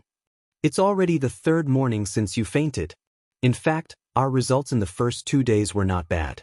Although we retreated from the foot of the mountain all the way to the mountainside, we estimated that we killed more than 1 million Scourge and Burning Legion soldiers and elites. The key is that we killed the 2 leaders of the Burning Legion in your intelligence report, Abyss Lord Asgalar and Dreadlord Ansaran." "Oh, That's not bad. The ones who dealt the final blow were the orc hero Gromhelscream and the blood elf hero Kale, that Sunstrider. Huh? That's impressive. Duque was really surprised. Duque knew that Lord Howl had a halo that increased the attack power of the Abyss Lord by 1000%. Originally, it was Lord Howl who killed Manaroth with his axe twice in a row in history. It was not surprising that Duque killed Abyss Lord Asgalar again. What was surprising was that Kaisi actually went all out. Logically speaking, it was very difficult for mages to steal kills. Turalian added, in order to kill the enemy, Kale, that's transformed into a huge fire phoenix and crashed directly into the Dreadlord, burning Ansaron to death in close combat. Now even the Blood Elves have begun to praise his bravery. Although the Blood Elves seem to be unable to forgive his past betrayal, at least they won't be hostile to him. But Kaisi was really trying his best to wash away the stain on his name. Walking out of the fortress, the strong sunlight almost blinded Duque. After recovering his vision, the first thing Duque saw was the traces of a great battle stretching from afar to near. Ever since Duque proposed the concept of the thousand-layer skirt, the dwarves really took this move to the extreme. Within a limited period of time, he had recklessly built a total of 21 city walls. Then he had built 49 bunkers on the relatively open mountainside. Damn, it scared Duque so much that he almost thought that Archimond was the monk who had to overcome 81 difficulties to go to the west to obtain Buddhist scriptures, and that they were the goblins who blocked his path to wealth. Hey, get to the point. The abilities of the remaining 2 demon lords are very strange. Mograine, Sar, and Grom have each killed the 2 great demons twice. But every time we killed one of them, the other one would go berserk, and not long after, the demon that was killed would resurrect. Once resurrected, the 2 demons will become a huge cocoon. No matter how we attack, we can't break the defense of the 2 cocoons until they regain their mobility at the same time. Turalian paused for a moment. I don't know if it's an illusion, but the time it takes for them to regain their mobility is getting shorter and shorter. It would have been better if Turalian didn't say it. Once he said it, Duque was stunned. Then he laughed out loud. Why was he laughing? Thinking back to the first time he played World of Warcraft, 40 little amusing friends gathered together, but they couldn't even get past the Molten Core's door god. At that time, looking at the ground full of corpses, it was really King tragic. Before Duque transmigrated, the version of the game was already very late. But the current timeline that Duque was in was only 15 years after the Dark Portal. Those tactics and boss strategies that were common in the eyes of the veterans in the future were all rare stuff in this timeline. Sure enough, only at this time, the power of the Transmigrator's cheat would be off the charts. Ha! Ha! The tricks of the Burning Legion's great demons are not bad. But I, Duke Marcus, have seen through everything. Chapter 943. What were soldiers most afraid of on the battlefield? The first thing they feared was having stupid teammates. As the saying went, don't be afraid of a godlike boss, but be afraid of a stupid teammate. In fact, there was another kind of existence above a stupid teammate, which was called a boss who caused others to die. If your teammates were stupid, you might be saved if you relied on yourself to become godlike. If your boss was stupid and forced you to die, there was really no need to save you. Just write your will. The general was the courage of the soldiers. It meant that a cowardly general would definitely have a group of weak soldiers. Very few people knew that there was actually a saying, the commander is the soul of the general. After all, the generals were just the executors of the strategy. The most terrifying thing was the failure of the strategy. In a situation where even the generals were at a loss of what to do, if even the supreme commander did not know what to do, how could the soldiers have the courage to fight the enemy? Now, Duque's arrogant laughter was spread everywhere. In the ears of the soldiers, it was not frightening, but heavenly. However, I, Duque, have seen through everything. When these arrogant words were heard by the soldiers who were already beginning to feel uneasy, it was no different from a large dose of reassurance. That's right. The invincible commander of the Alliance, Lord Marcus, had found a way to defeat the enemy. What else do we have to be afraid of? At times like this, the reputation that Duque had made could play an unimaginable role. Without the reminder of the officer, the veterans had already automatically remembered the various glorious achievements of Duque in the past. Since the first battle at the Door of Darkness, every battle Duque fought, even if he lost, it was a glorious defeat. It was true that he had lost Stormwind City, but he had burned 100,000 orcs and let Lothar take the head of the first orc chief, Blackhand. In the face of the crazy attacks of the tribe, he had been defeated, retreated, and felt helpless. However, Duque seemed to be the embodiment of the strong will of the human race. By continuously uniting forces that could be united, he still led the alliance to become stronger and stronger even though he had to fight for tens of thousands of miles. In the end, he successfully turned the tables and defeated the orcs. It was the same this time.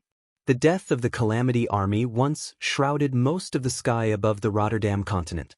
However, Duque, the king, returned and led everyone to launch a counterattack. Tirisful Woodland was the only place left in Lordaeron.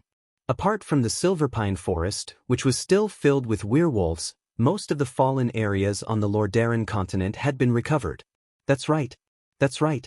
As long as Lord Duke Marcus leads us, we will be victorious.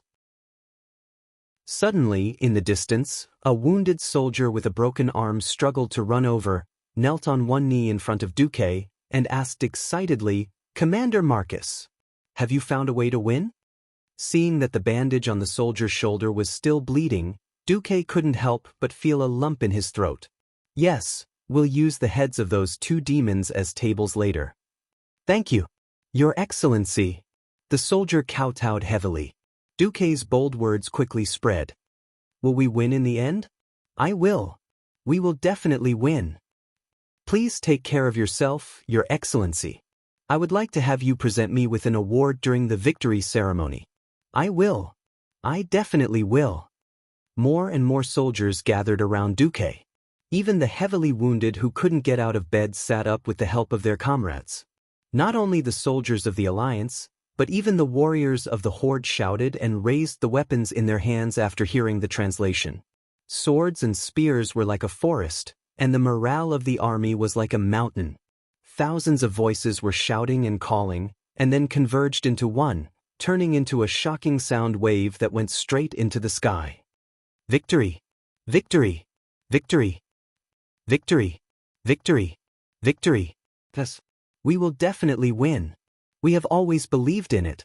At this moment, on the battlefield in front of them, it was located at the entrance of the open land on the mountainside. Once they broke through, it would be a vast expanse of flat land. Other than the blockhouses built by the Alliance, there was no other place to defend. Although the narrow road from the mountainside to the top of the mountain was starting to build a wall, everyone knew that the wall was really useless against greater demons of such a level. The mortal soldiers in the coalition army had no choice but to risk their lives and rush up from the sides of the cocoons before they exploded to support their allies on the mountain road and the city wall.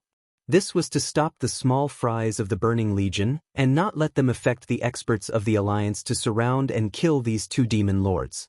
Mograine was very tired. He leaned on the heavy Ashbringer and panted heavily. A third of his golden armor had already been torn, and he looked more like a beggar. Grom's famous Bloodhowl was thrown on the ground in front of him. The incomparably strong man was currently covered in sweat, and he sat on the ground as if he had collapsed. The one who suffered the most was the Minotaur chief Cain. Because he was the largest and had the strongest vitality, he also suffered the most damage. Right now, Cain looked like a Fergana treasure cow. There were at least 100 large and small wounds all over his body, and all his hair was dyed red with blood and sweat. The blood seemed to be taking the opportunity to escape. Riadaline was using all her strength to help him recover from his injuries. Holy Light Flash and Holy Light were thrown on the Minotaur chief like they were free. Just as every expert was dejected and panting in despair, trying to delay the arrival of the final moment, the sound on the mountain attracted their attention. That is, Wajin suddenly turned his head, his eyes full of confusion. "Ha!" Mograine laughed. "Who else could it be besides him?" Sal's face was full of a bitter smile. "Although I don't want to admit it, we can only rely on him." At this moment, whether it was the experts of the alliance or the tribe, they all thought of the same name. Sal secretly clenched his fist. He had Duque born him 15 years earlier. During Duque's glorious era, Sal was not yet born. When he grew up, Duque's glory continued. Then I, Sal, must work hard to build the tribe in the future, so that the tribe completely surpasses the alliance. Create a glory that belongs only to me, Sal. Not long after, surrounded by a group of soldiers, Duque arrived. Smiling, Duque came to the side of Grom, who was panting. Grom, are you tired? It seemed like a concerned question, but in reality, it was a provocation. How could Grom be provoked with a good temper? He coldly snorted and pointed at Karzak's giant cocoon. I can still kill this guy 10 more times. Duque patted Grom's explosive green muscles. You don't need to kill him 10 times, just one more time, and it will be over. Really? Grom's eyes burst out with a sharp light. At least we are still allies.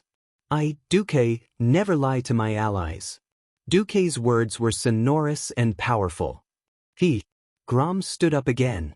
If he was a tired beast just now, then he had now transformed into the most ferocious berserker.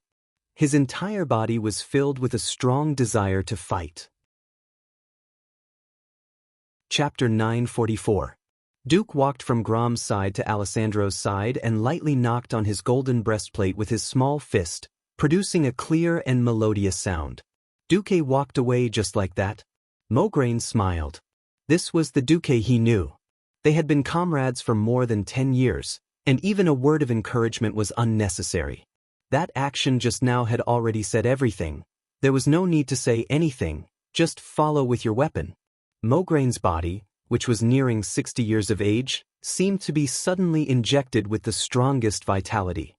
He stood up abruptly, his movements so nimble that no one would have imagined that this was an old man who had been exhausted just a few seconds ago. Veterans did not die. He used his actions to show that he was not yet at the level of a veteran. Alexandros Mograine, can still fight for another 10 years. Sal stood up and hit himself in the chest with a single fist, making a loud, bang sound. Tilda that stood up, his face full of hope for the future written all over his face. Cairn Bloodhoof stood up. He wanted to use his actions to tell the world the bravery of the Tauren tribe. Lang took a deep puff of his cigar, then threw the remaining half of it on the ground, stomped on it a few times, and picked up his new gun with a crack. At this moment, a whistling sound came from behind Duque. He did not think that it would be Tyrant Whisperwind riding a tiger and rushing over with her sentries. She was surprised by the scene in front of her. Originally, she had heard that the Alliance and Horde's crusade against the Burning Legion had fallen into a desperate situation, so she had hurriedly brought people down the mountain to maintain the situation. This was because Malfurion still needed at least half a day. Who knew that she would see such a scene when she came down? Gazing at the faces of the strong, every face was filled with confidence again, and there was a faint smile on their lips. This was not something a group of defeated generals should have. Tyron smiled too. Did I miss something? Duque's charming lips also curled into a smile. No. You came just in time. A good show is about to begin. If the heavy responsibility of saving the world was placed on the shoulders of an ordinary person, that person would either be driven crazy or be a Superman with a particularly big heart. Duque had never thought of himself as a Superman. I'm just a guild leader who's best at leading teams into instance dungeons. As long as I lead a party, even if I have to bet my life, I will be invincible, a certain transmigrator told himself. Listen to me and we will win. Duque didn't say it out loud, but the victorious expression on his face was so clear that it infected every expert of the Alliance or the Horde, making every expert choose to believe in Duque. Not far away, the giant blood-red cocoon that was the size of a small mountain began to tremble. It indicated that the two demon lords were about to awaken. A moment ago, every hero's heart was filled with worry and fear. They were not afraid of death, but they were afraid of being tortured to death without knowing why. A moment later, with the appearance of Duque, the atmosphere on the field completely changed. Now, every expert pricked up their ears and listened to Duque's orders. Duque snapped his fingers, and a huge blue arrow as tall as 3 people pointed to the empty space 100 meters to the left. Then, around the arrow was an illusory circle with a blue border. He opened his mouth and spoke in Orc language. Bloodhoof Chieftain, later, please pull Kazak over here. Try not to let him leave this area. Understood, Kane replied in a rough voice as he slammed the huge totem pole on the ground. With another snap of his fingers, Duke pointed to the right. Alexandros, bring Kaz Roga over here. But the Ashbringer in Mograin's hand began to emit a golden light. As Duke gave out orders one by one, every powerhouse understood their own responsibilities. These heroes that the players were familiar with were no longer the great existences that they could only worship. At this moment, they were just members of Duque's party. Come on. Believing in Duque did not necessarily mean eternal life. However, there was no need to say anything about killing a boss to get rich. There was only one sentence to describe it. Bro, steady. The huge blood-colored cocoon finally peeled off from the 2 demon lords and floated away. The heads with huge horns had just seen the light of day. They originally had mocking expressions on their faces, wanting to see how these mortals would struggle in pain and despair. In the end, they saw a group of heroes with completely different mental appearances. Before Kazak could figure out what was happening, Kane had already let out a deafening roar. Kane's huge body charged forward.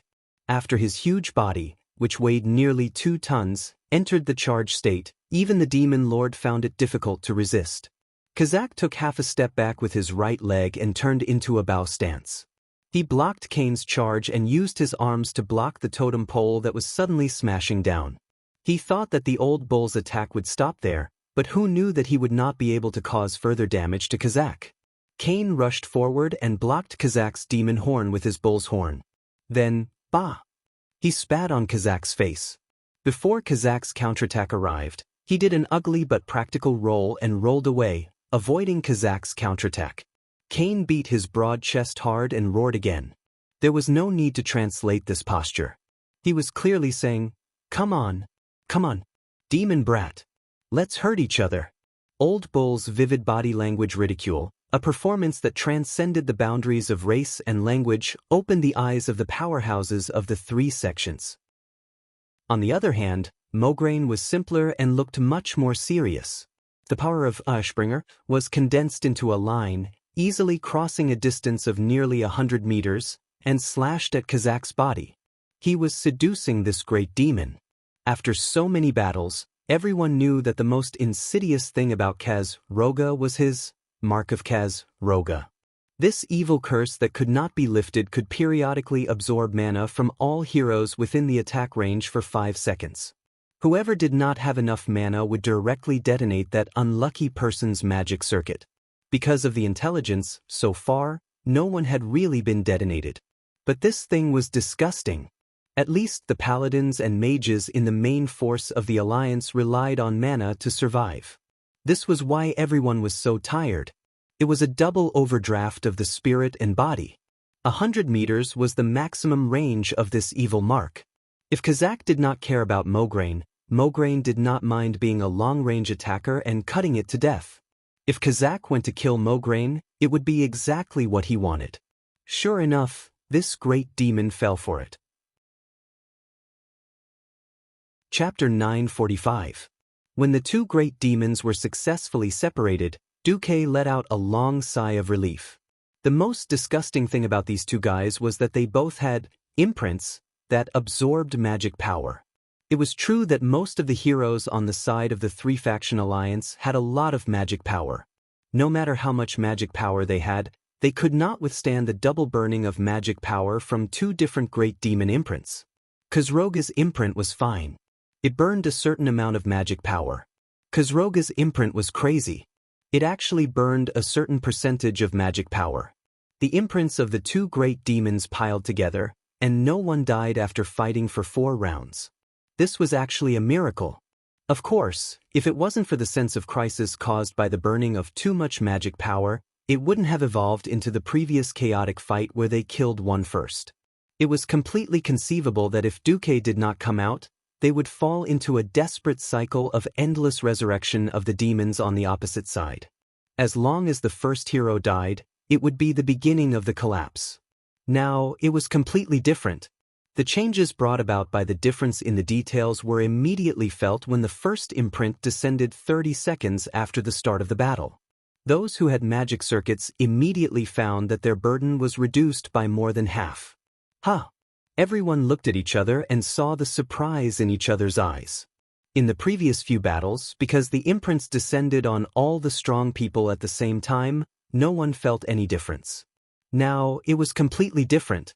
Moreover, the distribution of combat power was also very interesting. It seemed that the number of people on both sides was the same, and the attacks seemed to be similar. In fact, the heroes fighting against Khosroga basically did not use skills to attack. On Khosroga's side, except for Crazy Old Bull and Grom, who did not have magic circuits, who were attacking with all their might, the rest of the people were slacking. The real focus was on Duke's side. Whether it was Duke, Jaina, Ronin, Caponia, or Solarin, they were all firing with all their might. Compared to Kael'thas, who was only good at fire magic, the other pharaoh mainly focused on arcane magic, so they had more magic power. The storm of magic bombarded Khosroga's body, causing the huge demon to groan in pain. Luo Ning's arcane bomb hit his shoulder, shattering his pauldron. Without giving him any time to catch his breath, Jaina shot Frost Arrow with all her might and completely froze his leg that was bent like a goat's leg. Less than a tenth of a second later, Duke's layered Arcane Shock blasted Khosroga's entire body backward and fell down. However, because his left leg was frozen, his huge body fell to the ground in a very comical manner, and his left leg was crushed underneath. Sylvanas exhaled and jumped into the air. With a triple shot, 3 exorcism arrows, with a length of more than 1 meter hit Khosroga's huge bat wings. Wajin, who had been waiting for an opportunity for a long time, rushed forward on the spot. The Dark Spear Troll's enchanted spear directly pierced through the Demon Lord's palm and nailed it to the ground. Initially, Mograine wanted to follow up with another slash. At this moment, Duke suddenly shouted, "Switch targets." The group of heroes who subconsciously wanted to follow up suddenly came to their senses and pulled back one after another, turning their firepower to Khazak. Khosroga struggled to get up, but he was held back by Mograine again. He did this a few times. Everyone didn't feel it at first, but they slowly realized what Duke was doing. This was to evenly distribute the damage suffered by the 2 demon lords. Khazak and Khosroga certainly knew what would happen next, but because they were too far away from each other, they had been held back by their respective sides and were unable to escape. They were simply unable to resist their own slide into the abyss of destruction. In Duke's retina, Duke, who had the leader template loaded, constantly fine-tuned the data with his will. After all, starting a team in reality was different from in the game. In the game, there would be a clear HP. However, in a battle in reality, a series of data such as the degree of damage to the opponent's armor, the condition of the body, the concentration of dark power flowing out, and other data could be used to make a relatively objective and vague judgment of how much HP was left. At this time, Duke was simply using at least 10 Radiant Moon Mages. He was also constantly commanding the overall situation and adjusting the distribution of combat power. This was not an easy task. In the game, Duke could use his identity as a team leader to teach disobedient team members a lesson. In reality, Duke couldn't stop the Little Prince of Death from going crazy. For example, Grom Hellscream. His attack was high, and he hit hard enough. The problem was that this guy was too fierce. In the end, it was Cain who used his Berserker warrior body to carry the monster. Grom was so fierce that Cain couldn't even hold him back. Khazak ignored the huge and unsightly Minotaur chief and chased after Grom, slashing at him in a daze. If it wasn't for the fact that Old Bull was asking for a beating in Khazak's eyes, and that Turayan would occasionally give Grom a protection blessing, so that Khazak couldn't use the huge Dragon King's blade to cut Grom, and Grom couldn't use Blood Roar to hit Khazak's face, who knew how Grom would die. Well, this guy was the kind of guy who would run out of his coffin even if he didn't die completely. Realizing that it was Turayan who stopped him and Khazak from hurting each other, Grom had the nerve to glare at Turayan fiercely. Okay, I'll change the description. Grom was the kind of guy who couldn't even be suppressed by a coffin. Finally, the time was right. Pull him together, Duque ordered. The two guys who were pulling the demon lord moved at the same time. Kane suddenly slammed into Kazak, using his totem pole to push away Kazak's claws. Then he rushed over and hugged Kazak's waist. Even though he was less than half Kazak's height, he did something that no one could imagine. Kane slammed into Karzak, then turned around nimbly. In less than a second, he appeared behind Karzak, grabbed the root of Karzak's right wing with one hand, and grabbed Karzak's belt with the other. Hey Dash, this was lifting him up high. On the other side, Mograine directly used Ashbringer as a small hammer and hammered it into Kazak's chest. At the same time, the two demon lords, who weighed more than 10 tons, flew up. With the momentum of Mars colliding with Earth, they each crossed a distance of 100 meters and crashed into each other. The two greater demons screamed at the same time. They had just raised their claws in an attempt to break free from the awkward situation of the collision, but it was at this time that a figure in a blue and white robe appeared on their shoulders. He held a staff in one hand and a sword in the other. Duque smiled faintly. Yo, you might die if I swing my sword.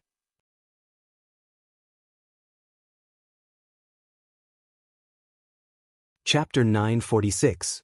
If he didn't show off after getting the first kill, he would be letting himself down. Of course, to the outside world, Duque could claim that it was to set an example and confidence for everyone in the upcoming Archaran War. Anyway, that was it. When the two demon lords collided and even their pauldrons were tangled together, Duque stood on Kazak's shoulder with his left leg and stepped on Kaz Roga's pauldron with his right foot, putting on a very cool pose. And the unknown holy sword in his hand was a great threat to the two demon lords. In the entire universe, nothing could stimulate the demons more than a holy sword full of righteous energy. Strictly speaking, Duque's holy sword was a smaller version of Quell Azaram. It was a top-grade item from the Pantheon. Without hesitation, Kazak and Kaz Roga simultaneously defined Duque, who was close to their vitals, as the most dangerous existence. They slapped their giant three-fingered claws at Duque. Who knew? Just before the two violent palms almost hit Duque, Duque smirked. Sorry, I lied to you. After saying that, he ran away in an extremely irresponsible manner. He really teleported away. With a flash, he ran away again. With the two great demons in such a difficult situation, every move could lead to a fatal flaw. Grom, who had been watching from the side for a long time, jumped high on the spot, ready to make another shocking jump slash. In the end, Master Howl failed to steal the kill. He was hit by Kazak's void arrow in midair. In addition to the shadow damage, the most annoying thing about this thing was that it had a spatial attribute that slowed him down. The originally lightning-fast jump slash was forced to slow down by half. Master Howl was in tragedy, becoming a floating target in midair. Such a good human sandbag. If not you, who should I hit? Kazak did not hesitate to lose his center of gravity, wanting to pull out his other hand and throw it at Grom. Smack! Like a fly being swatted away, the poor Master Ho was sent flying hundreds of meters away. If it wasn't for Turalian's kindness of giving him a heroic level holy flash that had a casting time of 0.2 seconds when he was flying at high speed, his old body might not have been able to take it and he might have fallen to the ground. At that moment, Duque reappeared on Kazak's chest. When Duque unintentionally sold out his teammate, Grom, who tried to steal the kill, he also cheated all of Kazak and Kaz Roga's skills. At this moment, the two of them were completely empty. Duque's eyes sharpened, and he sneered. In his heart, he muttered, "In the name of O Bing Queen, you're retarded." The powerful deceleration was directly cast on the weakened Kaz Roga. Even though he was a demon lord, under the full cast of a Breaking Dawn Archmage, he was still hit. His huge yellow demon body was slowed down by more than half. On the other side, looking at Kazak's ugly face that he had seen more than once, Duque could not help but think of the time when this guy sneaked into Karazhan and almost destroyed his home. There's a path to heaven, but you don't want to take it. I didn't kill you last time, and now you're asking for it in front of me again? Tell me, are you selling swords? Are you a cheap bastard? Duque's entire right arm seemed to have fused with the unknown holy sword, turning into a dazzling golden stream of light.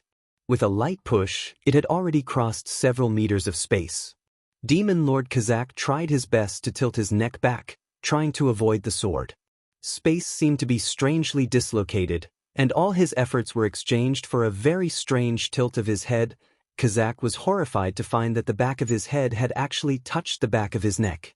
Only bystanders could clearly see that when he leaned back with all his strength, a golden horizontal line just happened to appear at the connection between his head and neck.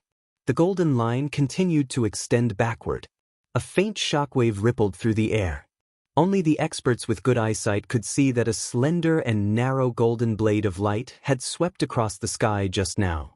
It had passed through Kazak's neck, which was so thick that it would take at least 2 people to wrap their arms around it.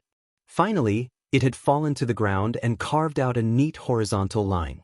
Time seemed to be frozen at that moment. Even though he had witnessed all this, the terrifying power of the Breaking Dawn level, deceleration, made it take at least 3 seconds for Demon Lord Kazak to show a horrified expression on his face. Duque smoothly performed a gorgeous reverse stab. Time returned to normal only when the slender golden sword pierced through Kazak's brow without any hindrance.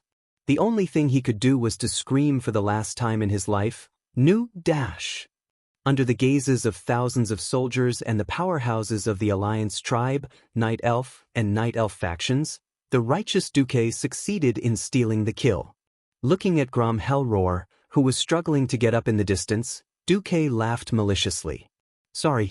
When it comes to stealing kills, although you're at the grandfather level, I'm a swordsman at the ancestor level." In the air, Duque, who had cast the deceleration on himself, slowly descended like a feather rippling in the wind. In the background, the 2 mountain-like bodies of the 2 demon lords suddenly collapsed, splashing dust all over the sky. The victory this time seemed to have come too easily. Instead, it made all the experts feel that it was unreal. Think about it, a large group of people fought to the death and killed these 2 demons twice. But the result? Brother Spring was resurrected with full health. Who could guarantee that these 2 demons would not resurrect together this time? At this moment, almost every powerhouse had the same question in their minds. Are they dead? Cocoons? No? Then, did we win? We really won? Duque smiled and gave an affirmative answer. Yes, we won. His smile was light and breezy, and he had the means to turn them into ashes as he talked. It did not seem like much of a change in tactics, but it succeeded in easily killing the invincible enemy in everyone's hearts. What kind of wisdom was this? What kind of calmness was this? Every powerhouse was shocked. Very strangely, everyone suddenly wanted to see the 2 terrifying demons jump up and shout, "Let's fight for another 300 rounds, or something." However, this was impossible. The 2 huge corpses just lay there quietly, becoming another backdrop for Duque's undefeated legend. At this time, Duque waved to Tyrant. Come, please loot the corpses. Oh, and count the spoils." Tyrant was a little stunned. "Me?" Chapter 947. After transmigrating to Azeroth for so long, Duque had figured out the rules. The equipment dropped by the boss wasn't determined by the order in which it appeared in the game. Instead, it was determined by the boss's own level. As long as one had the ability to defeat the boss that would only appear in later versions, they would still be able to obtain the best equipment. For example, according to the game's history, players had to go back in time through the caverns of time to relive the classic, earth-shattering battle of Mount Hyjal. Therefore, according to the version back then, there would be a 6th set, which was commonly known as T6, as well as individual equipment of the corresponding level. Previously, when Duque dealt with Deathwing, he got better equipment, but it was a pity that it was too little. How could it be like now, where he had the chance to change equipment in batches? After coming to Azeroth, Duque seemed to have gotten lucky a lot. There were also cases of him looting all the items on Auro's drop list. But unless it was absolutely necessary, Duque did not want to loot the corpse himself. After all, Duque was still a little superstitious. Back when he was leading the team, Duque was very popular as the team leader. That was an era where only the team leader could loot the corpse. In one of the harvesting teams in the Molten Core, Duque took a druid called Nightwind and a warlock called Susuru in one go. The two newbies were covered in green equipment, and they got an 8-piece epic Cenarian set and Vengeance set. They also gave each of them a T2 head. Didn't the team lack druids and warlocks back then? Duque did not understand. Why did the other 37 people go to steal Stove Fort and scold Duque for being the Black Hand after he had trained 2 elites for the team? It was clear how much Duque was loved by the team members. Duque said to Nightwind and Nightwind, "You too, for the sake of the team's advancement, I did not hesitate to take the risk of being scolded by our brothers and sisters to train you in one go. Do you understand this kindness?" The 2 naive newbies nodded. Thus, Duque gained 2 hardcore fans. Yes, Duque was a lucky hand, there was nothing wrong with that. Alright, ever since Duque transmigrated, he actually felt that he was quite lucky. One could never be too careful. He had killed the tribe's first great chief, Black Hand. What if the old man couldn't keep his coffin lid down and came out to curse Duque's luck in the name of being the Black Hand? Thus, in order to prevent the curse of the Black Hand from attaching itself to his Kirin arm, Duque pretended to be impartial and allowed Tyrant, who seemed to be the most objective, to loot the corpse. As Tyrant rummaged through the spatial pouch that connected the souls of the 2 demon lords, she heard gasps from the side. Not to mention the fact that they were used to hardships, it was even difficult for them to find an epic-grade equipment. That group of people who had been slaves and savages for more than 10 years, of course they wouldn't have any good equipment. On the Alliance's side, the experts' eyes were filled with envy. This was an era where even epic-grade equipment could only be found in the royal treasuries of various countries. It wasn't the era where godly equipment could be found everywhere and epic-grade equipment was as common as dogs. Think about it, even a big shot in the Alliance like Mograine couldn't gather a full set of epic-grade equipment, let alone others. At a time when epic-grade equipment was extremely rare, there was actually a large pile of high-grade epic-grade equipment. Who wouldn't be tempted? Duque spoke. These epic-grade equipment are mostly spoils of war from the Burning Legion's conquest of various planets. Now they are our spoils of war. Although the size isn't right, as long as a master-level blacksmith modifies it slightly, we can immediately turn it into our own battle power. Since the 3 factions are working together today, I won't hide anything. However, for the sake of better cooperation, I hope that we can set a rule for the equipment distribution here. Please speak. As long as it's reasonable, the tribe will accept it. Sar nodded. Tyrant nodded nonchalantly. The Night Elves had a large pile of good stuff from the High Elf Empire. At this time, the Night Elves were rich, so of course they didn't care. Duque said, "First of all, no matter which side's hero, as long as he participated in the battle against the enemy leader, he is entitled to enjoy the spoils of war." Sar and Tyrant nodded. If there was a share of the effort, there was a share of the spoils. This also meant that Duque wouldn't spit out the spoils of war from Reggie Winterfrost, because that guy was killed by Duque alone. Secondly, the spoils of war will be distributed according to the principle of priority. If someone from the 3 factions needs that equipment, they will have priority to discuss it. If the discussion fails, the dice will be thrown to decide. After saying that, Duque threw a handful of 5 dice to the ground. Everyone can check the dice. Sar didn't move, but Wajin checked it carefully, weighed it, and then nodded. Finally, about the proportion of equipment distribution. I don't want to divide it according to who is strong or weak or who made the last blow. Those who are capable of participating in the siege against the enemy leader can have a share after the battle, regardless of whether they are dead or alive. Duque's proposal naturally sounded like the Alliance had the advantage, because the Alliance had the most heroes. In fact, Sar could tell at a glance that it wasn't a big problem. He ignored Tyrant, the only seedling of the Night Elves. The Horde had fewer heroes. But one look at their professions and you could tell that the Horde were all warriors. Sar hadn't become a shaman yet and was still a warrior. Wajin was also mainly a melee fighter, not to mention Grom, Kane, Varrock, and Brock, who were all muscular men. On the other hand, on the Alliance's side, all melee fighters were paladins. In other words, as long as the Horde took all the plate armor of the warriors, or left one or two of the most inconspicuous ones for the Alliance, there would be no problem. Duque's distribution plan seemed to have a lot of rules, and the benefits that should be given to the Horde were not reduced. Coincidentally, when he killed Auro, he didn't drop a single piece of warrior equipment. Duque let the others show it off, and that was it. He killed Ansaron and 5 Dreadlords, as well as the Abyssal Lord Asgalar, and the 2 Demon Lords Kazak and Kazroga. He had looted over 30 pieces of epic equipment in total. Maybe it was because Kazak and Kazroga had doubled their equipment, but the gloves that could theoretically be exchanged for a T6 set actually dropped 4 pieces of each type.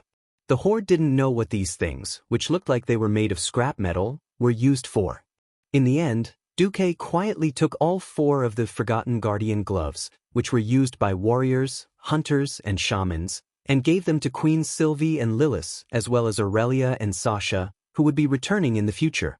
In exchange, Duque took out the Bloodstained Pauldrons and Berserk Shackles, which were specially used by berserkers, and gave them to Grom. Seeing how happy Grom was, Duque suddenly felt that he was guilty. Chapter 948. Duque didn't feel guilty at all for tricking a great hero like Grom. The biggest difference between individual pieces and set pieces was, of course, not the attributes of the individual pieces, but the bonus after a certain number of pieces of the set. It could be attributes or skills. With a complete set, there would be no problem at all in defeating monsters of the same level. That was why the set was called work clothes for a reason. During the exchange, Sal also asked Duque. Duque's explanation was, "I feel the power of a ranger on the Forgotten Guardian gloves." No one knew what these pieces of equipment that had yet to reveal all their attributes looked like.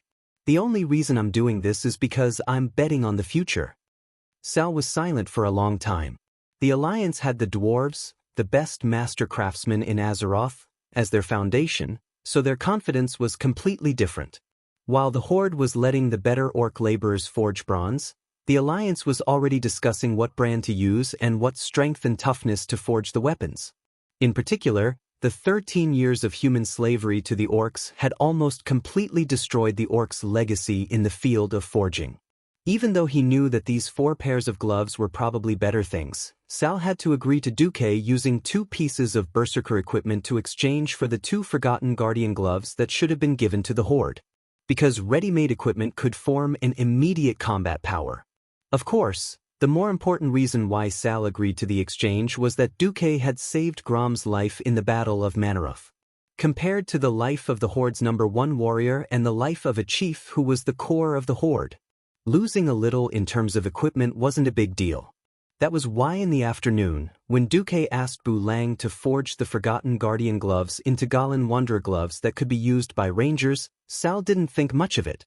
The orc heroes all felt that it didn't matter even if Duque took advantage of them. After all, without Duque to lead them, they might have all been wiped out in the last battle. How could they have defeated the boss and split the equipment? Sal would never know that the dirty Duque had already calculated it. In theory, Archimonde would also drop the Forgotten Guardian helmet. After killing Kazak and Kazroga, the 2 Burning Legion leaders who had inexplicably turned into Gemini mode, the Burning Legion's offensive became silent. At this moment, the Horde and the Night Elves were in an argument. In this era, if 30% of the troops were still able to remain standing, they would already be considered elites. In reality, the Horde's losses had reached 40%. The Alliance's side was slightly better at 25%, but the more modern Alliance had already used up 80% of their ammunition. In truth, the Alliance's combat strength had dropped even more. The only reason he was able to hold on until now was because of his last breath. The reason for the dispute was that the tribe couldn't hold on any longer and asked if they could evacuate some of their people first. Many tribal chiefs felt that the tribe had paid enough and that it was time to retreat. Otherwise, even if they won this world war, they would still lose the next battle for survival. One had to know that the Horde not only had the Alliance as their enemy, but even in Durotor itself, the Horde still had to face the Centaurs and Boars, two huge races with a total of more than 100,000 people. Tyrande, on the other hand, hoped that the Alliance and the Horde would hold the line until Malfurion was fully prepared. Sal suggested, "Anyway, the Night Elves just want us to stall for time, right? Then leave 10,000 elites in the tribe?" Tyrande argued, "What if the remaining people can't hold on?" Before Sal could speak, Wajin retorted, "Isn't there still the Night Elves' army? You have an army of more than 100,000 people, but only some of the rangers were used at the beginning, playing archery games in the safest arrow towers." Tyrande's eyes widened in anger. "How did that big bug die in the camp at the foot of the mountain?" Wajin rolled his eyes. "Well, you even cast 2 rounds of magic. Could it be that the Night Elves are just a bunch of people who only dare to hide in the dark and shoot arrows and magic? No wonder the Grey Valley didn't dare to fight us head-on. It's because..." Grom ridiculed them as soon as he arrived. He easily evoked Tyrande's memories. This crazy guy in front of her had killed Cenarius.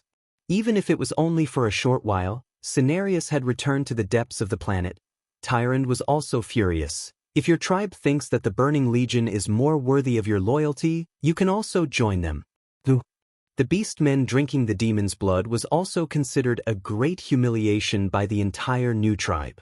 Now that Tyrande had exposed the tribe's scars, the heroes of the tribe also felt like they had been slapped in the face. Enough. Thrall stopped his subordinates from causing a ruckus. Rather, the wise Thrall used his reckless subordinates as a cover and put on a good show. Tyrande Whisperwind. In order to stop the Archerons from devouring the power of the World Tree and the Well of Eternity, tens of thousands of Alliance and Horde warriors have fallen on this mountain path forever. If you want this great alliance to continue, show me your trump card. At least show me and Duke Marcus. Tyrande bit her lip, her gaze like lightning as she swept across the heroes of the Alliance and Horde. "You don't understand what the Night Elves are prepared to sacrifice." She was actually refusing to show her trump card. Thrall suddenly took a step forward. "You won't even tell us how long we have to hold on. If you are willing to see the world destroyed and everyone perish together, then you can leave first." Tyrande slammed the table. Duque rubbed his brow. In the game, the alliance of the 3 factions was so close to each other that they were like brothers who had grown up together.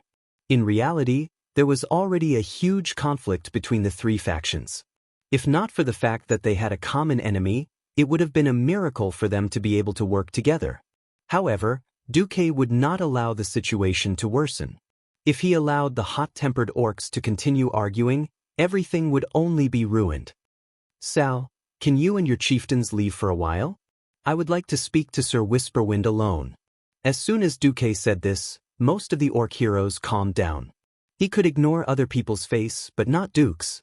Grom, who had been saved by Duque, immediately changed the topic. "All right, for your sake, I won't say anything." In the Horde, Grom's authority was second only to Thrall, and Thrall was happy to see Duque step out to smooth things over. Soon, only Duque and Tyrande were left in the large meeting room. Duque's words caused Tyrande's face to pale. "I just want to ask, who among the Night Elves wants to blow up the Alliance, Horde, and Burning Legion all at once?" Chapter 949. Tyrande was so terrified that Duque only realized it when his face was less than 10 centimeters away from her. Like a startled rabbit, he subconsciously shrank back. Duque did not let Tyrande go. He pressed forward. Thump, thump, thump. Tyrande took 3 steps back. Swoosh, swoosh, swoosh. Duque pressed forward 3 steps. Finally, Duque even did a standard wall slam.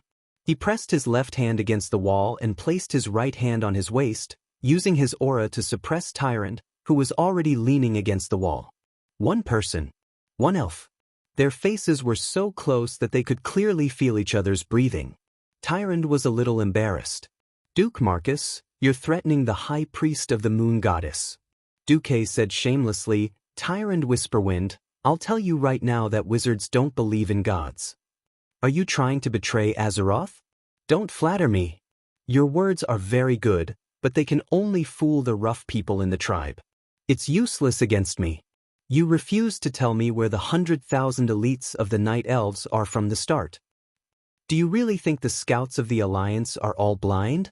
After the three races formed an alliance, Night Elves used the excuse of evacuating civilians to evacuate most of the elves from Mount Hyjal. But only the most elite Night Elves have been guarding the sacred mountain. Unless they're special craftsmen, civilians are not allowed to go up the mountain. Tyrant pursed her lips and did not say a word. She stared into Duque's eyes, as if trying to see what other cards this human commander from the other side of the endless sea had. Duque did not care. He continued, "Let me guess. The Night Elves were originally prepared to follow the ancient oath from 9,000 years ago. They were prepared to sacrifice their entire race to protect the World Tree. However, the Beastmen's performance in Grey Valley, as well as the alliance between the three factions, gave you new hope. How good would it be if you could use the tribe, your mortal enemy, to protect the World Tree and allow the Night Elves to continue reproducing? It would be even better if the tribe died with the Burning Legion." Tyron swayed slightly. Even if she hid it very well, it was a pity that she couldn't hide it from Duque, whose body was almost touching hers. "How do we do that? The Horde was not stupid. If they suffered too much, they would naturally retreat. After all, the orcs were not native to Azeroth. The only conclusion is that the Night Elves can do what they did to the Burning Legion in the ancient war 10,000 years ago." This time, Tyrant could no longer control herself. Her red lips opened and closed like a fish that had been dragged onto the shore. "Don't talk nonsense without evidence." At this moment, Duque really wanted to say, "Do you really think I don't know about the super explosion of Mount Hyjal in the original history? It directly blew up Mount Hyjal to the point where not even a blade of grass could grow for 10 years. It was just that Duque had never thought that the Night Elves, who were originally very conservative and abiding by their oaths, and had made great sacrifices for the greater good in history, would actually play such tricks. Where did it go wrong? Or was there a huge deviation in history? Duque finally gave his answer after much thought. "I also know that the reappearance of the High Elves has put a lot of pressure on you, right? But you had no choice but to accept the High Elves entering Mount Hyjal in order to save the world. In the historical battle of Mount Hyjal, there were no High Elves or Blood Elves.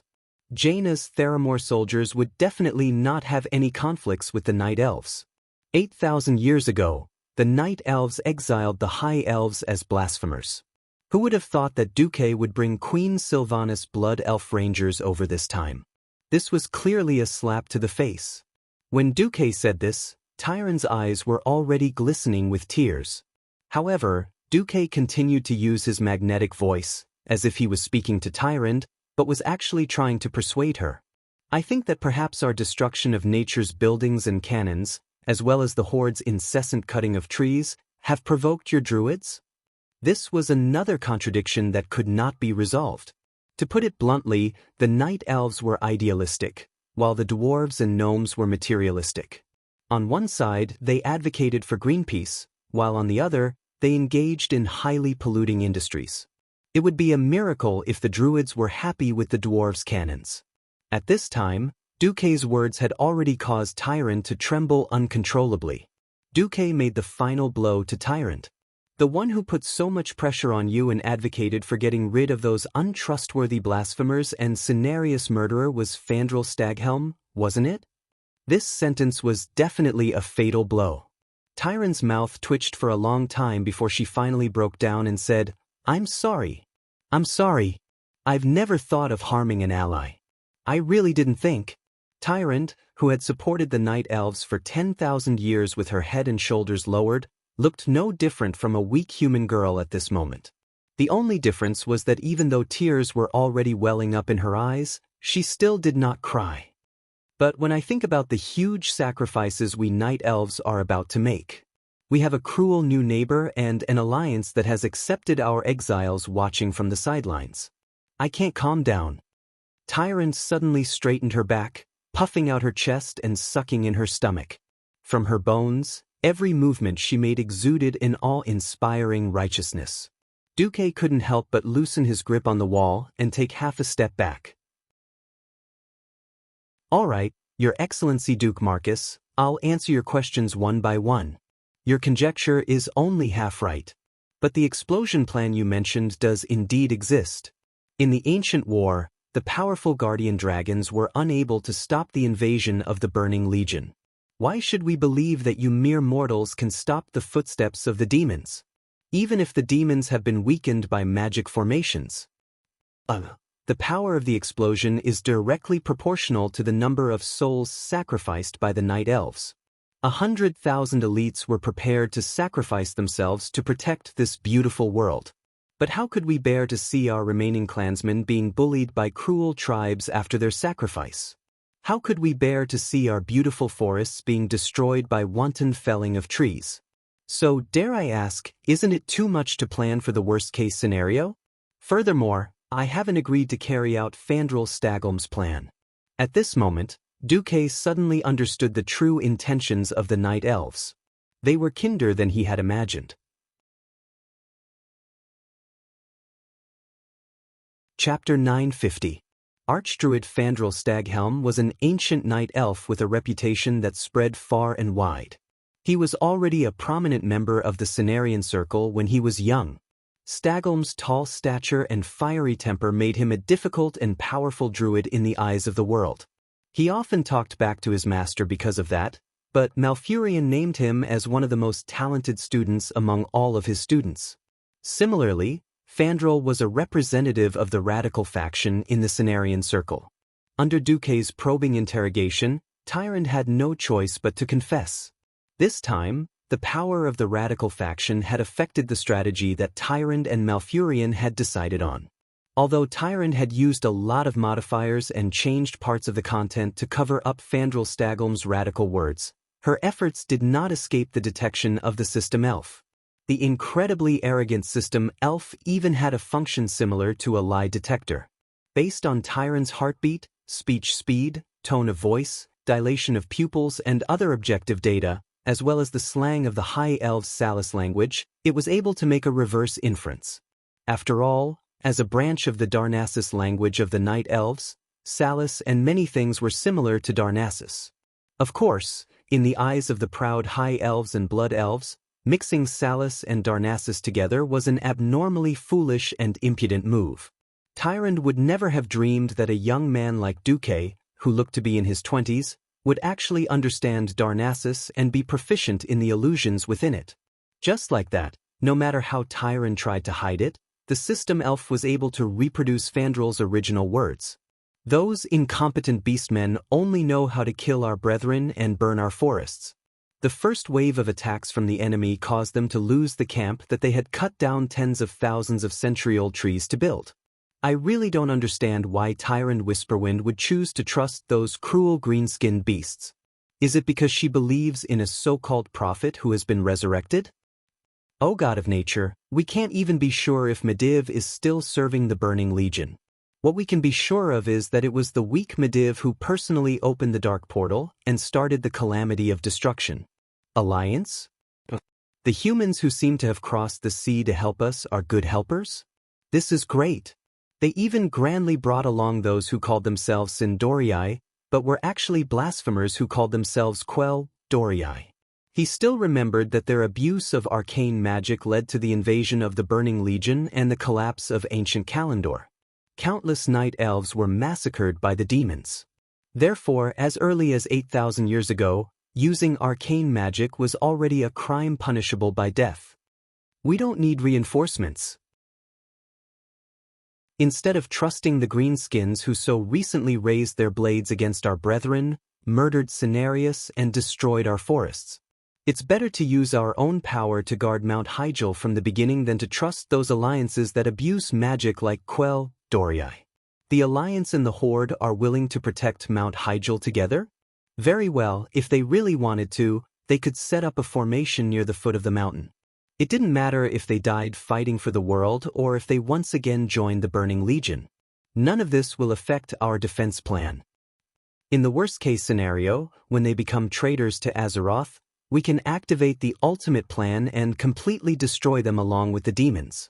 When Tyrant forced the Night Elves to set up a defensive line halfway up the mountain, Fandral spoke again.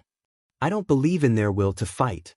Of course, if they threaten to retreat, we will close the teleportation passage to Mount Hyjal and force them to fight to the death with the Burning Legion.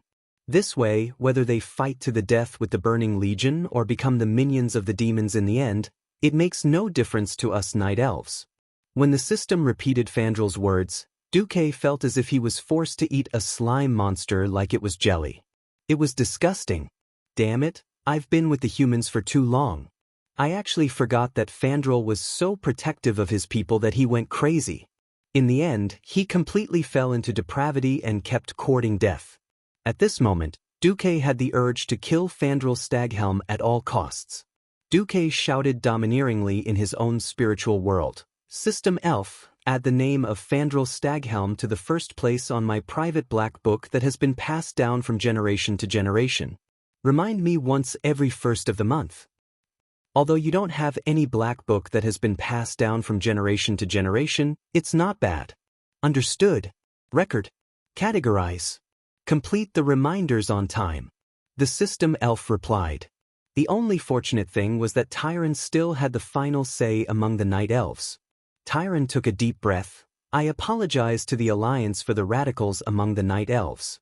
But at the same time, I hope that the Alliance can forgive us. After all, any organization or force has their own principles and way of doing things, as well as various worries. I'm glad that the Alliance has used your actions to prove your determination to protect this world. I only hope that after confessing, you can help me convince Thrall. As long as we hold on for one more day, or even half a day, the Night Elves will be able to make all the preparations. Preparations? The main force of the Night Elves has never truly left Mount Hyjal. They only went to the northern side of the mountain. As long as the main force of the Burning Legion's invasion enters the mountain path, we can mobilize the main force that follows the Tree of War to cross the mountain that outsiders can't cross and block the Burning Legion's retreat from the back. We'll attack from both sides. Finally, we'll use the Tree of Life to destroy Archimonde and his subordinates. Tyrant clenched her fists in excitement. However, Duque was dumbfounded. What the heck, they weren't going to use the entire mountain of lesser elves to self-destruct. In the next moment, Duque realized why this was the case. The World Tree was the lifeblood of the Night Elves. They would never do anything that might harm the World Tree until the very last moment. In fact, in the original history, after the Night Elves blew up the World Tree in Seamount, they lost the blessings of the dragons and were no longer immortal. They had always regretted it.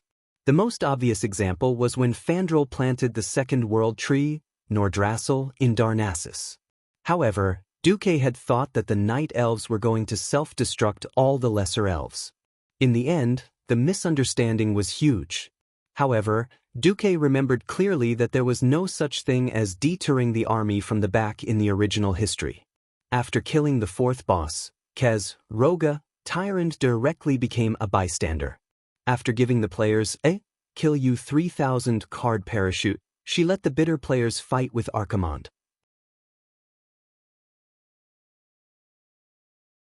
Chapter 951. Duque didn't blame the Night Elves for having their own thoughts. Even the Titans of creation had their own selfish motives these days. They would turn bad and fall. Look, didn't Sargeras learn bad things? Did he run out and start his own faction? With the intention of seeking common ground while reserving differences, Duke was very sincere in pulling the Night Elves, who were fated to be members of the Alliance, into the abyss of suffering that was the Alliance. Oh, it was a great united and loving family under Duke's control. Duque suddenly thought of something and immediately reminded Tyrant, No. Mortals are useless now. We've already eliminated all the leaders of the Burning Legion's invasion force, except for Archimonde. According to Archimonde's habits, he'll personally take action soon. In front of him, all those who haven't entered the realm of heroes or are below the Radiant Moon realm are meaningless. Tyrant seemed very shocked. From the look on her face, Duque knew that empiricism was the death of one. Tyrant was one of the few who had witnessed the ancient war. She had seen with her own eyes that even the powerful dragons had to suffer under the horde of demons that blotted out the skies. However, the night elves were too secluded. For 10,000 years, they had never thought that the Burning Legion would have a commander who liked to fight in close combat. The Burning Legion still had at least 200,000 demons. Why would he roll up his sleeves and fight? Tyrant instinctively didn't believe it. At this moment, there was an urgent knock on the door. High Priestess! High Priestess! Are you there? Tyrant immediately knew that it was her trusted aide, Melon's voice. Come in. As a high-ranked priestess of the Moon Lady Church, Melon was definitely one of the best in terms of appearance and martial arts. Melon practically rushed in. Even though she tried to control her emotions, her face and eyes were filled with anxiety and fear. Ignoring Duque's presence, or perhaps assuming that Duque did not understand the ancient language of Darnassus, Melon nodded at Duque and quickly walked to Tyrant's side. Our ambush team has been discovered. The main force of the Burning Legion attacked our forces, and we can confirm that Archimonde was personally involved. Lord Shimurian has activated his ultimate combat technique. Based on initial judgment, Archerons is not injured. Tyrant's face paled in an instant. She clenched her fists so tightly that her knuckles turned white from clenching her fists. She raised her beautiful face and revealed a cold smile. She spoke in the same Darnassus language, but this time to Duque. Lord Marcus, your opinion is correct.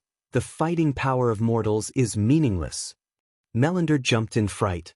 Didn't this mean that Duque had heard everything he had just said? Duque gracefully performed a Cadores ancient salute, his lips parting slightly. Vendel Oeranis Hindu. He paused for a moment before adding, Anner and all Draken. This was actually a sentence made up of Salis phrases common to the Darnassus language. When put together, the meaning was, may the heavens have mercy on us and forget this failure.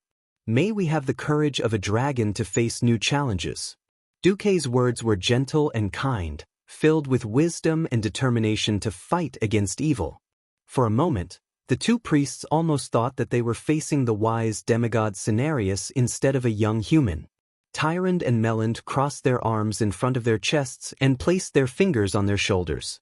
They bowed deeply to Duque and spoke in the human language. In order to not let the sacrifices of our people be in vain, I hope that we can put aside our differences and work together to destroy the demon Archimonde. Greeting each other in the language of the other was already the most formal form of etiquette. In an instant, both sides had an inexplicable sense of goodwill and recognition towards each other. I'll have to trouble the night elves to prepare their last resort, Duque sighed. Alright, before that, let's inform the tribe. Duque and Tyrant went out together and told Thrall that the night elves' ambush had been wiped out by Archimonde. Thrall, Wajin, and the other chiefs all had very interesting expressions when they heard that the night elves' army of 100,000 had been annihilated. Tyrant spoke, the mortals' defense is no longer meaningful. The night elves have agreed to the alliance and the tribe's retreat. However, if possible, we still hope that each side can send their strongest to support this battle that will decide the fate of the world. The tribe had a quiet discussion, and the final result was a pleasant surprise for Duke. Apart from Varrock, almost all of the tribe's strongest fighters had chosen to participate in the battle: Thrall, Grom, Kane, Wajin, and Brock. Varrock, lead the army back to Orgrimmar. If I don't come back, you'll be the next chief of the tribe. As soon as Thrall gave the order, Varrock Salyafar cried on the spot, Chief, I never thought that I was made for the position. You have to come back.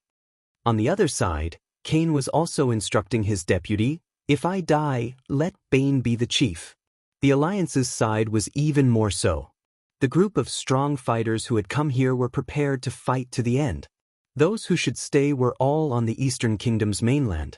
For example, at this point in time, Varian, who was not very strong yet, Abendis, who stayed behind to assist Queen Kalia, and Magni Bronzebeard did not come. Even the most unexpected situation for Duque had appeared. Jaina was actually instructing Aegwin, if I don't come back, go find Gina Goldsword.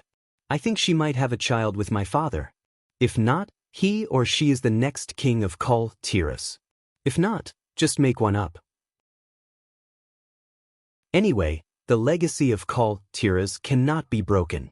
Perhaps some people would ask, but Azeroth had been destroyed. What was the point of inheritance? This was related to another secret plan of the Alliance.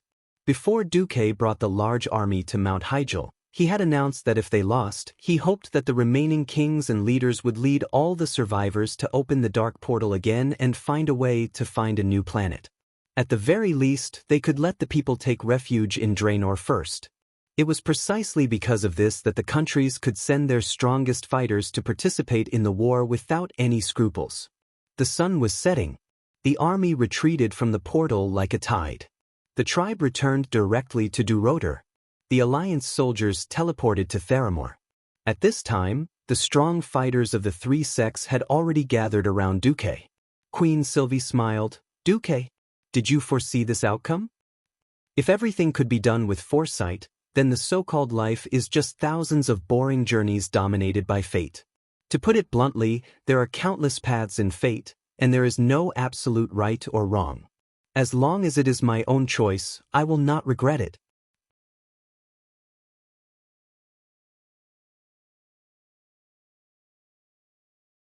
Chapter 952. Half a day ago, at the foot of Mount Hyjal, the winner of a huge battle was decided. The ancient tree of life, Shimurian, as the oldest treant that had coexisted with the Night Elves for 10,000 years, it was undoubtedly very powerful.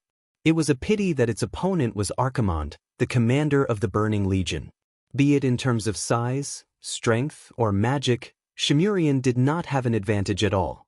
Moreover, the tree folk's natural trait of being slow made it impossible for it to gain any advantage against an opponent of the same size. In front of Archimonde, the old treant that was as tall as a 10-story building was just an extremely huge, punching bag. Ha! Ha! Is this the killer move that you've been preparing for 10,000 years? Too weak. Being weak is a sin. The outcome of being weak is destruction. Facing Archimonde's maniacal laughter, the old treant shouted, "Every living being on this planet will resist the Burning Legion to the end. Resistance is useless. How would you know if you don't try?" The tree of life roared angrily. It moved its thick legs that were as tall as a 3-story house and began to launch its final charge at Archimonde. Not only the old treant, but all the remaining night elves in the vicinity launched their final charge at Archimonde. Haha! Archimonde pushed his left palm lightly as he laughed sinisterly. It was clearly just a seemingly meaningless press. However, the surrounding space seemed to have been subjected to an extremely heavy pressure. Everything in the field of vision was violently compressed into a large pancake. In the next second, the compressed space returned to its original shape like a spring. The terrifying impact that was so huge that it could cause mountains to collapse and the earth to crack suddenly exploded. Ultimate move, air explosion. The tall and slender bodies of the night elves were sent flying in all directions like grass being blown away by a strong wind. In fact, every one of them had already lost their lives in midair. They landed heavily hundreds of meters away, leaving only corpses that had lost their lives and souls. Thousands of ethereal soul fires that were like little sparks were forcefully gathered in Archimonde's huge palm. On that cruel face that was unique to Eridar demons, Archimonde's lips curled into a disdainful sneer. So, punishment. Bright green, orange, rose red. Tens of thousands of night elf souls were instantly tainted and forced to fall. The infamy of Archimonde the Defiler was on full display at this moment. Then, 3 types of evil spiritual lights that exuded an indescribably disgusting feeling landed on the old treant's huge body at the same time. 1 step, 2 steps, 3 steps. Even though the old ent tried his best to launch a final assault on Archerans, but the tree bark that was once its skin had completely dried up in less than 3 breaths.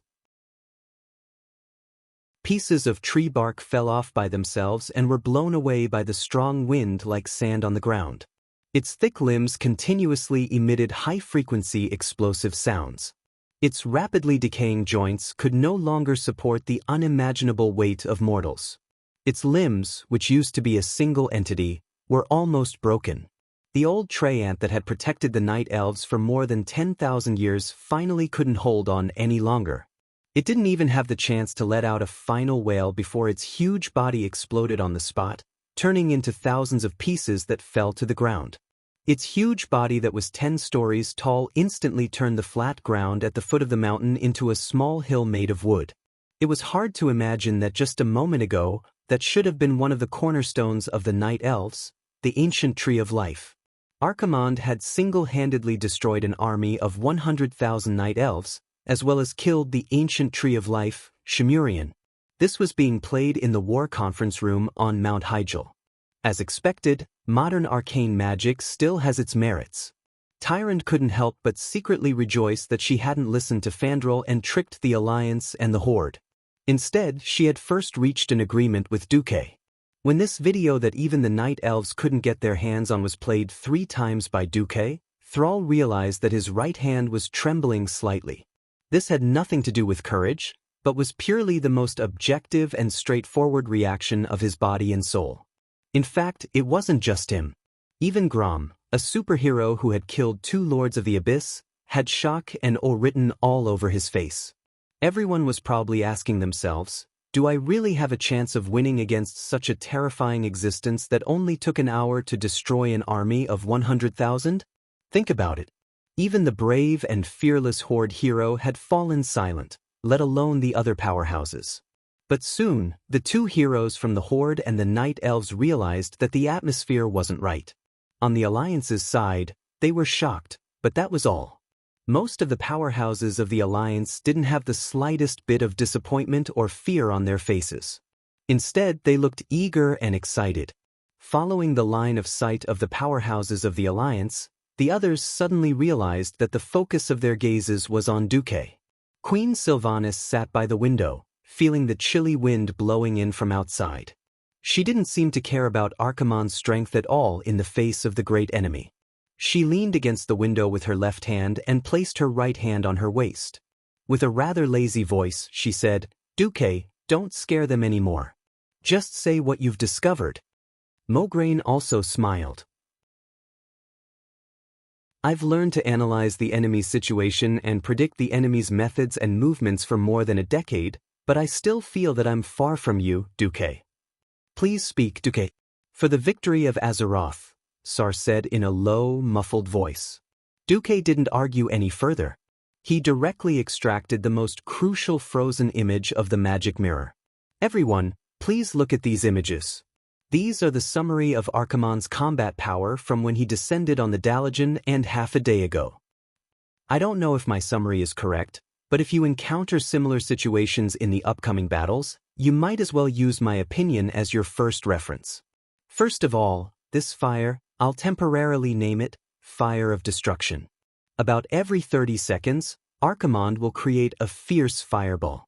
This fireball will move on its own and leave a wall of fire that is 2 to 3 yards wide where it moves. The wall of fire will disappear from the place where the fireball appeared after 27 seconds.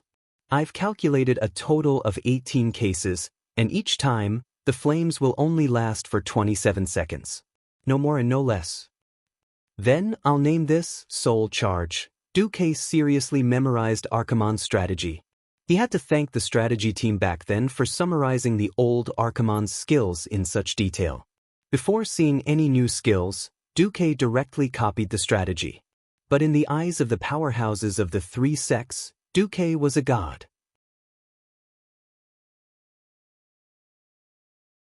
Chapter 953. Before Duque traveled to this world, there was a very professional term called Big Data. Whether it was Microsoft or 360 Antivirus, all companies in the internet industry liked to collect user data, such as usage habits, how many times a user used the product in a week, when most users used the product, and how to improve it to give users a better experience. However, all big data was based on a large amount of basic data. Before Du traveled to this world, countries didn't even have military academies that specialized in training commanders. Learning to command? Apprenticeship. And this was the privilege of the knights and nobles. Basically, all the theoretical knowledge of the younger generation came from the personal guidance of the senior knights. After Duque came, he not only helped the dwarves and gnomes write a large number of scientific and technological development research manuals of this era, but also developed a series of training rules for officers. For example, he had to set the minimum discipline so that the Alliance could unify command gestures, horn sounds, transmission passwords, and so on. In the military aspect, the most prominent innovation was the battle analysis and sand table deduction. How to infer the opponent's ability, possible evolution direction, and possible hidden backups from the opponent's battle record. As a result, Duque first threw out more than a dozen screenshots of Archimonde using a certain skill to kill someone at random. From the starting gesture, to the glowing hand, to the magic effect, all of it was a screenshot, a dynamic slow-motion mirror image played repeatedly. In the beginning, Duque still used uncertain words such as may, should, and probably to indicate that his speculation was not 100% correct. However, with the deepening of the brainwashing, even those in the tribe who rushed forward in a fight and relied on their instincts to face the big moves began to learn seriously and humbly, not to mention the Alliance heroes who originally trusted Duque. To be honest, if Archimonde was a boss that could be easily killed, he wouldn't have had to painstakingly pull the Horde onto his warship, and even painstakingly protect the most powerful Horde hero, Grom Hellscream. Every time a team member dies in battle with Archimonde, his soul will be captured by Archimonde. After Archimonde captures the soul, he will consume the soul after 5 to 10 seconds to use a powerful destructive spell. As for the specifics, I haven't come to a conclusion yet, but the battle must be built on a premise, and that is, we must do our best not to sacrifice anyone. Once someone dies, it will be easier to cause a collapse. Commander Du kept trying to brainwash them, he kept emphasizing all the important points. The only fortunate thing was that after he finished the brainwashing lesson, Archimonde, who was arrogant to the core, did not rush to Xianxia overnight. This gave the allied forces of the three sects an unimaginable breathing space. Just for this, Duque would wake up laughing even in his dreams. On the day of the decisive battle, Archerons finally arrived. There was no need for any alarm bells or anything. His voice was so loud and clear that it sounded like 100 loudspeakers had been turned on. It actually traveled from the foot of the mountain to the top of the mountain. Tremble, mortals! Despair! Destruction has come. Resistance is futile. Your world will be burned to ashes. Your soul will be reset to zero forever. Everything will be devoured. I am the end of everything. The loud declaration echoed through the sky. On the top of the mountain, almost every century-old tree let out the rustling sound of leaves. The wooden house creaked and groaned, as if the sound waves alone were already too much for the house to bear. Walking out of the house, looking at the falling leaves, there was a feeling that everything was dying and falling into destruction. From the top of Mount Hyjal, it was impossible to directly see the foot of the mountain, but this did not prevent the heroes from seeing where Archerons was through the red sky in the distance. Different from the blue sky and white clouds between the foothills of Mount Hyjal, Archerons was definitely a superhero who had his own background image and background music. Above his head, there were rolling violent red clouds. That kind of mud-like chaos, coupled with the dull sound that sounded like thunder. Everyone would feel fear, the only difference was whether it was more or less. Standing at a place where they could see the mountainside, Duque and Jaina stood side by side. In front of this super boss who seemed to move slowly, but could actually move more than 50 meters with a single step, Queen Sylvanas, who was an agile type of hero, became slow and unsuitable for scouting. Duque, Archron's body, yes. This guy has grown taller again. Duque also had a bitter taste in his mouth. He also could not understand why a demon could grow taller after having more power. This guy was already tall enough. With a height of nearly 100 meters, any titan was just a dwarf in front of him. Alright, after this guy went to the foot of the mountain to play a round of massacre, he had grown to a height of 50 stories when he came back. The power of darkness on his body was so violent and vast. Just the aftermath that flowed out caused the entire mountain path and even the cliffs within a radius of nearly 1,000 meters to wither. The grass instantly withered. The trees decayed in the blink of an eye. Even the black soil that contained more moisture instantly dried up and turned yellow, turning an ominous brownish red. This was very similar to the cursed land near the Door of Darkness. The nearly 20-meter-tall city wall near the mountainside had once caused countless demons to suffer on the spot, but now it was like a toy. With a light kick, Arcarans sent the entire wall flying. Thanks to the astonishing craftsmanship of the dwarven craftsmen and the stronger steel structure, after Arcarans kicked the concrete attached to the steel bar support net did not explode immediately. Instead, it wrapped around Arcarans' feet like silk threads. Just as Duque was wondering if he could use the steel bar to trip the horse, fire of destruction came. The flames that appeared out of thin air under Arcarans' feet easily melted the 100-meter-long steel bar net into molten iron in less than a second. Duque and Jaina were tongue-tied. Tyrande had appeared beside Duque at some point in time. She was riding on one of her signature white tigers. The usually majestic white tiger actually let out a timid roar when it saw the gigantic ack. Duque, you were right. A mortal army can only ruin things in front of such an existence. With that, Tyrande suddenly clamped the tiger under her. The white tiger immediately understood and turned around to leave. Who would have thought that Thrall would come again, riding a giant black wolf that was not much smaller than a water buffalo?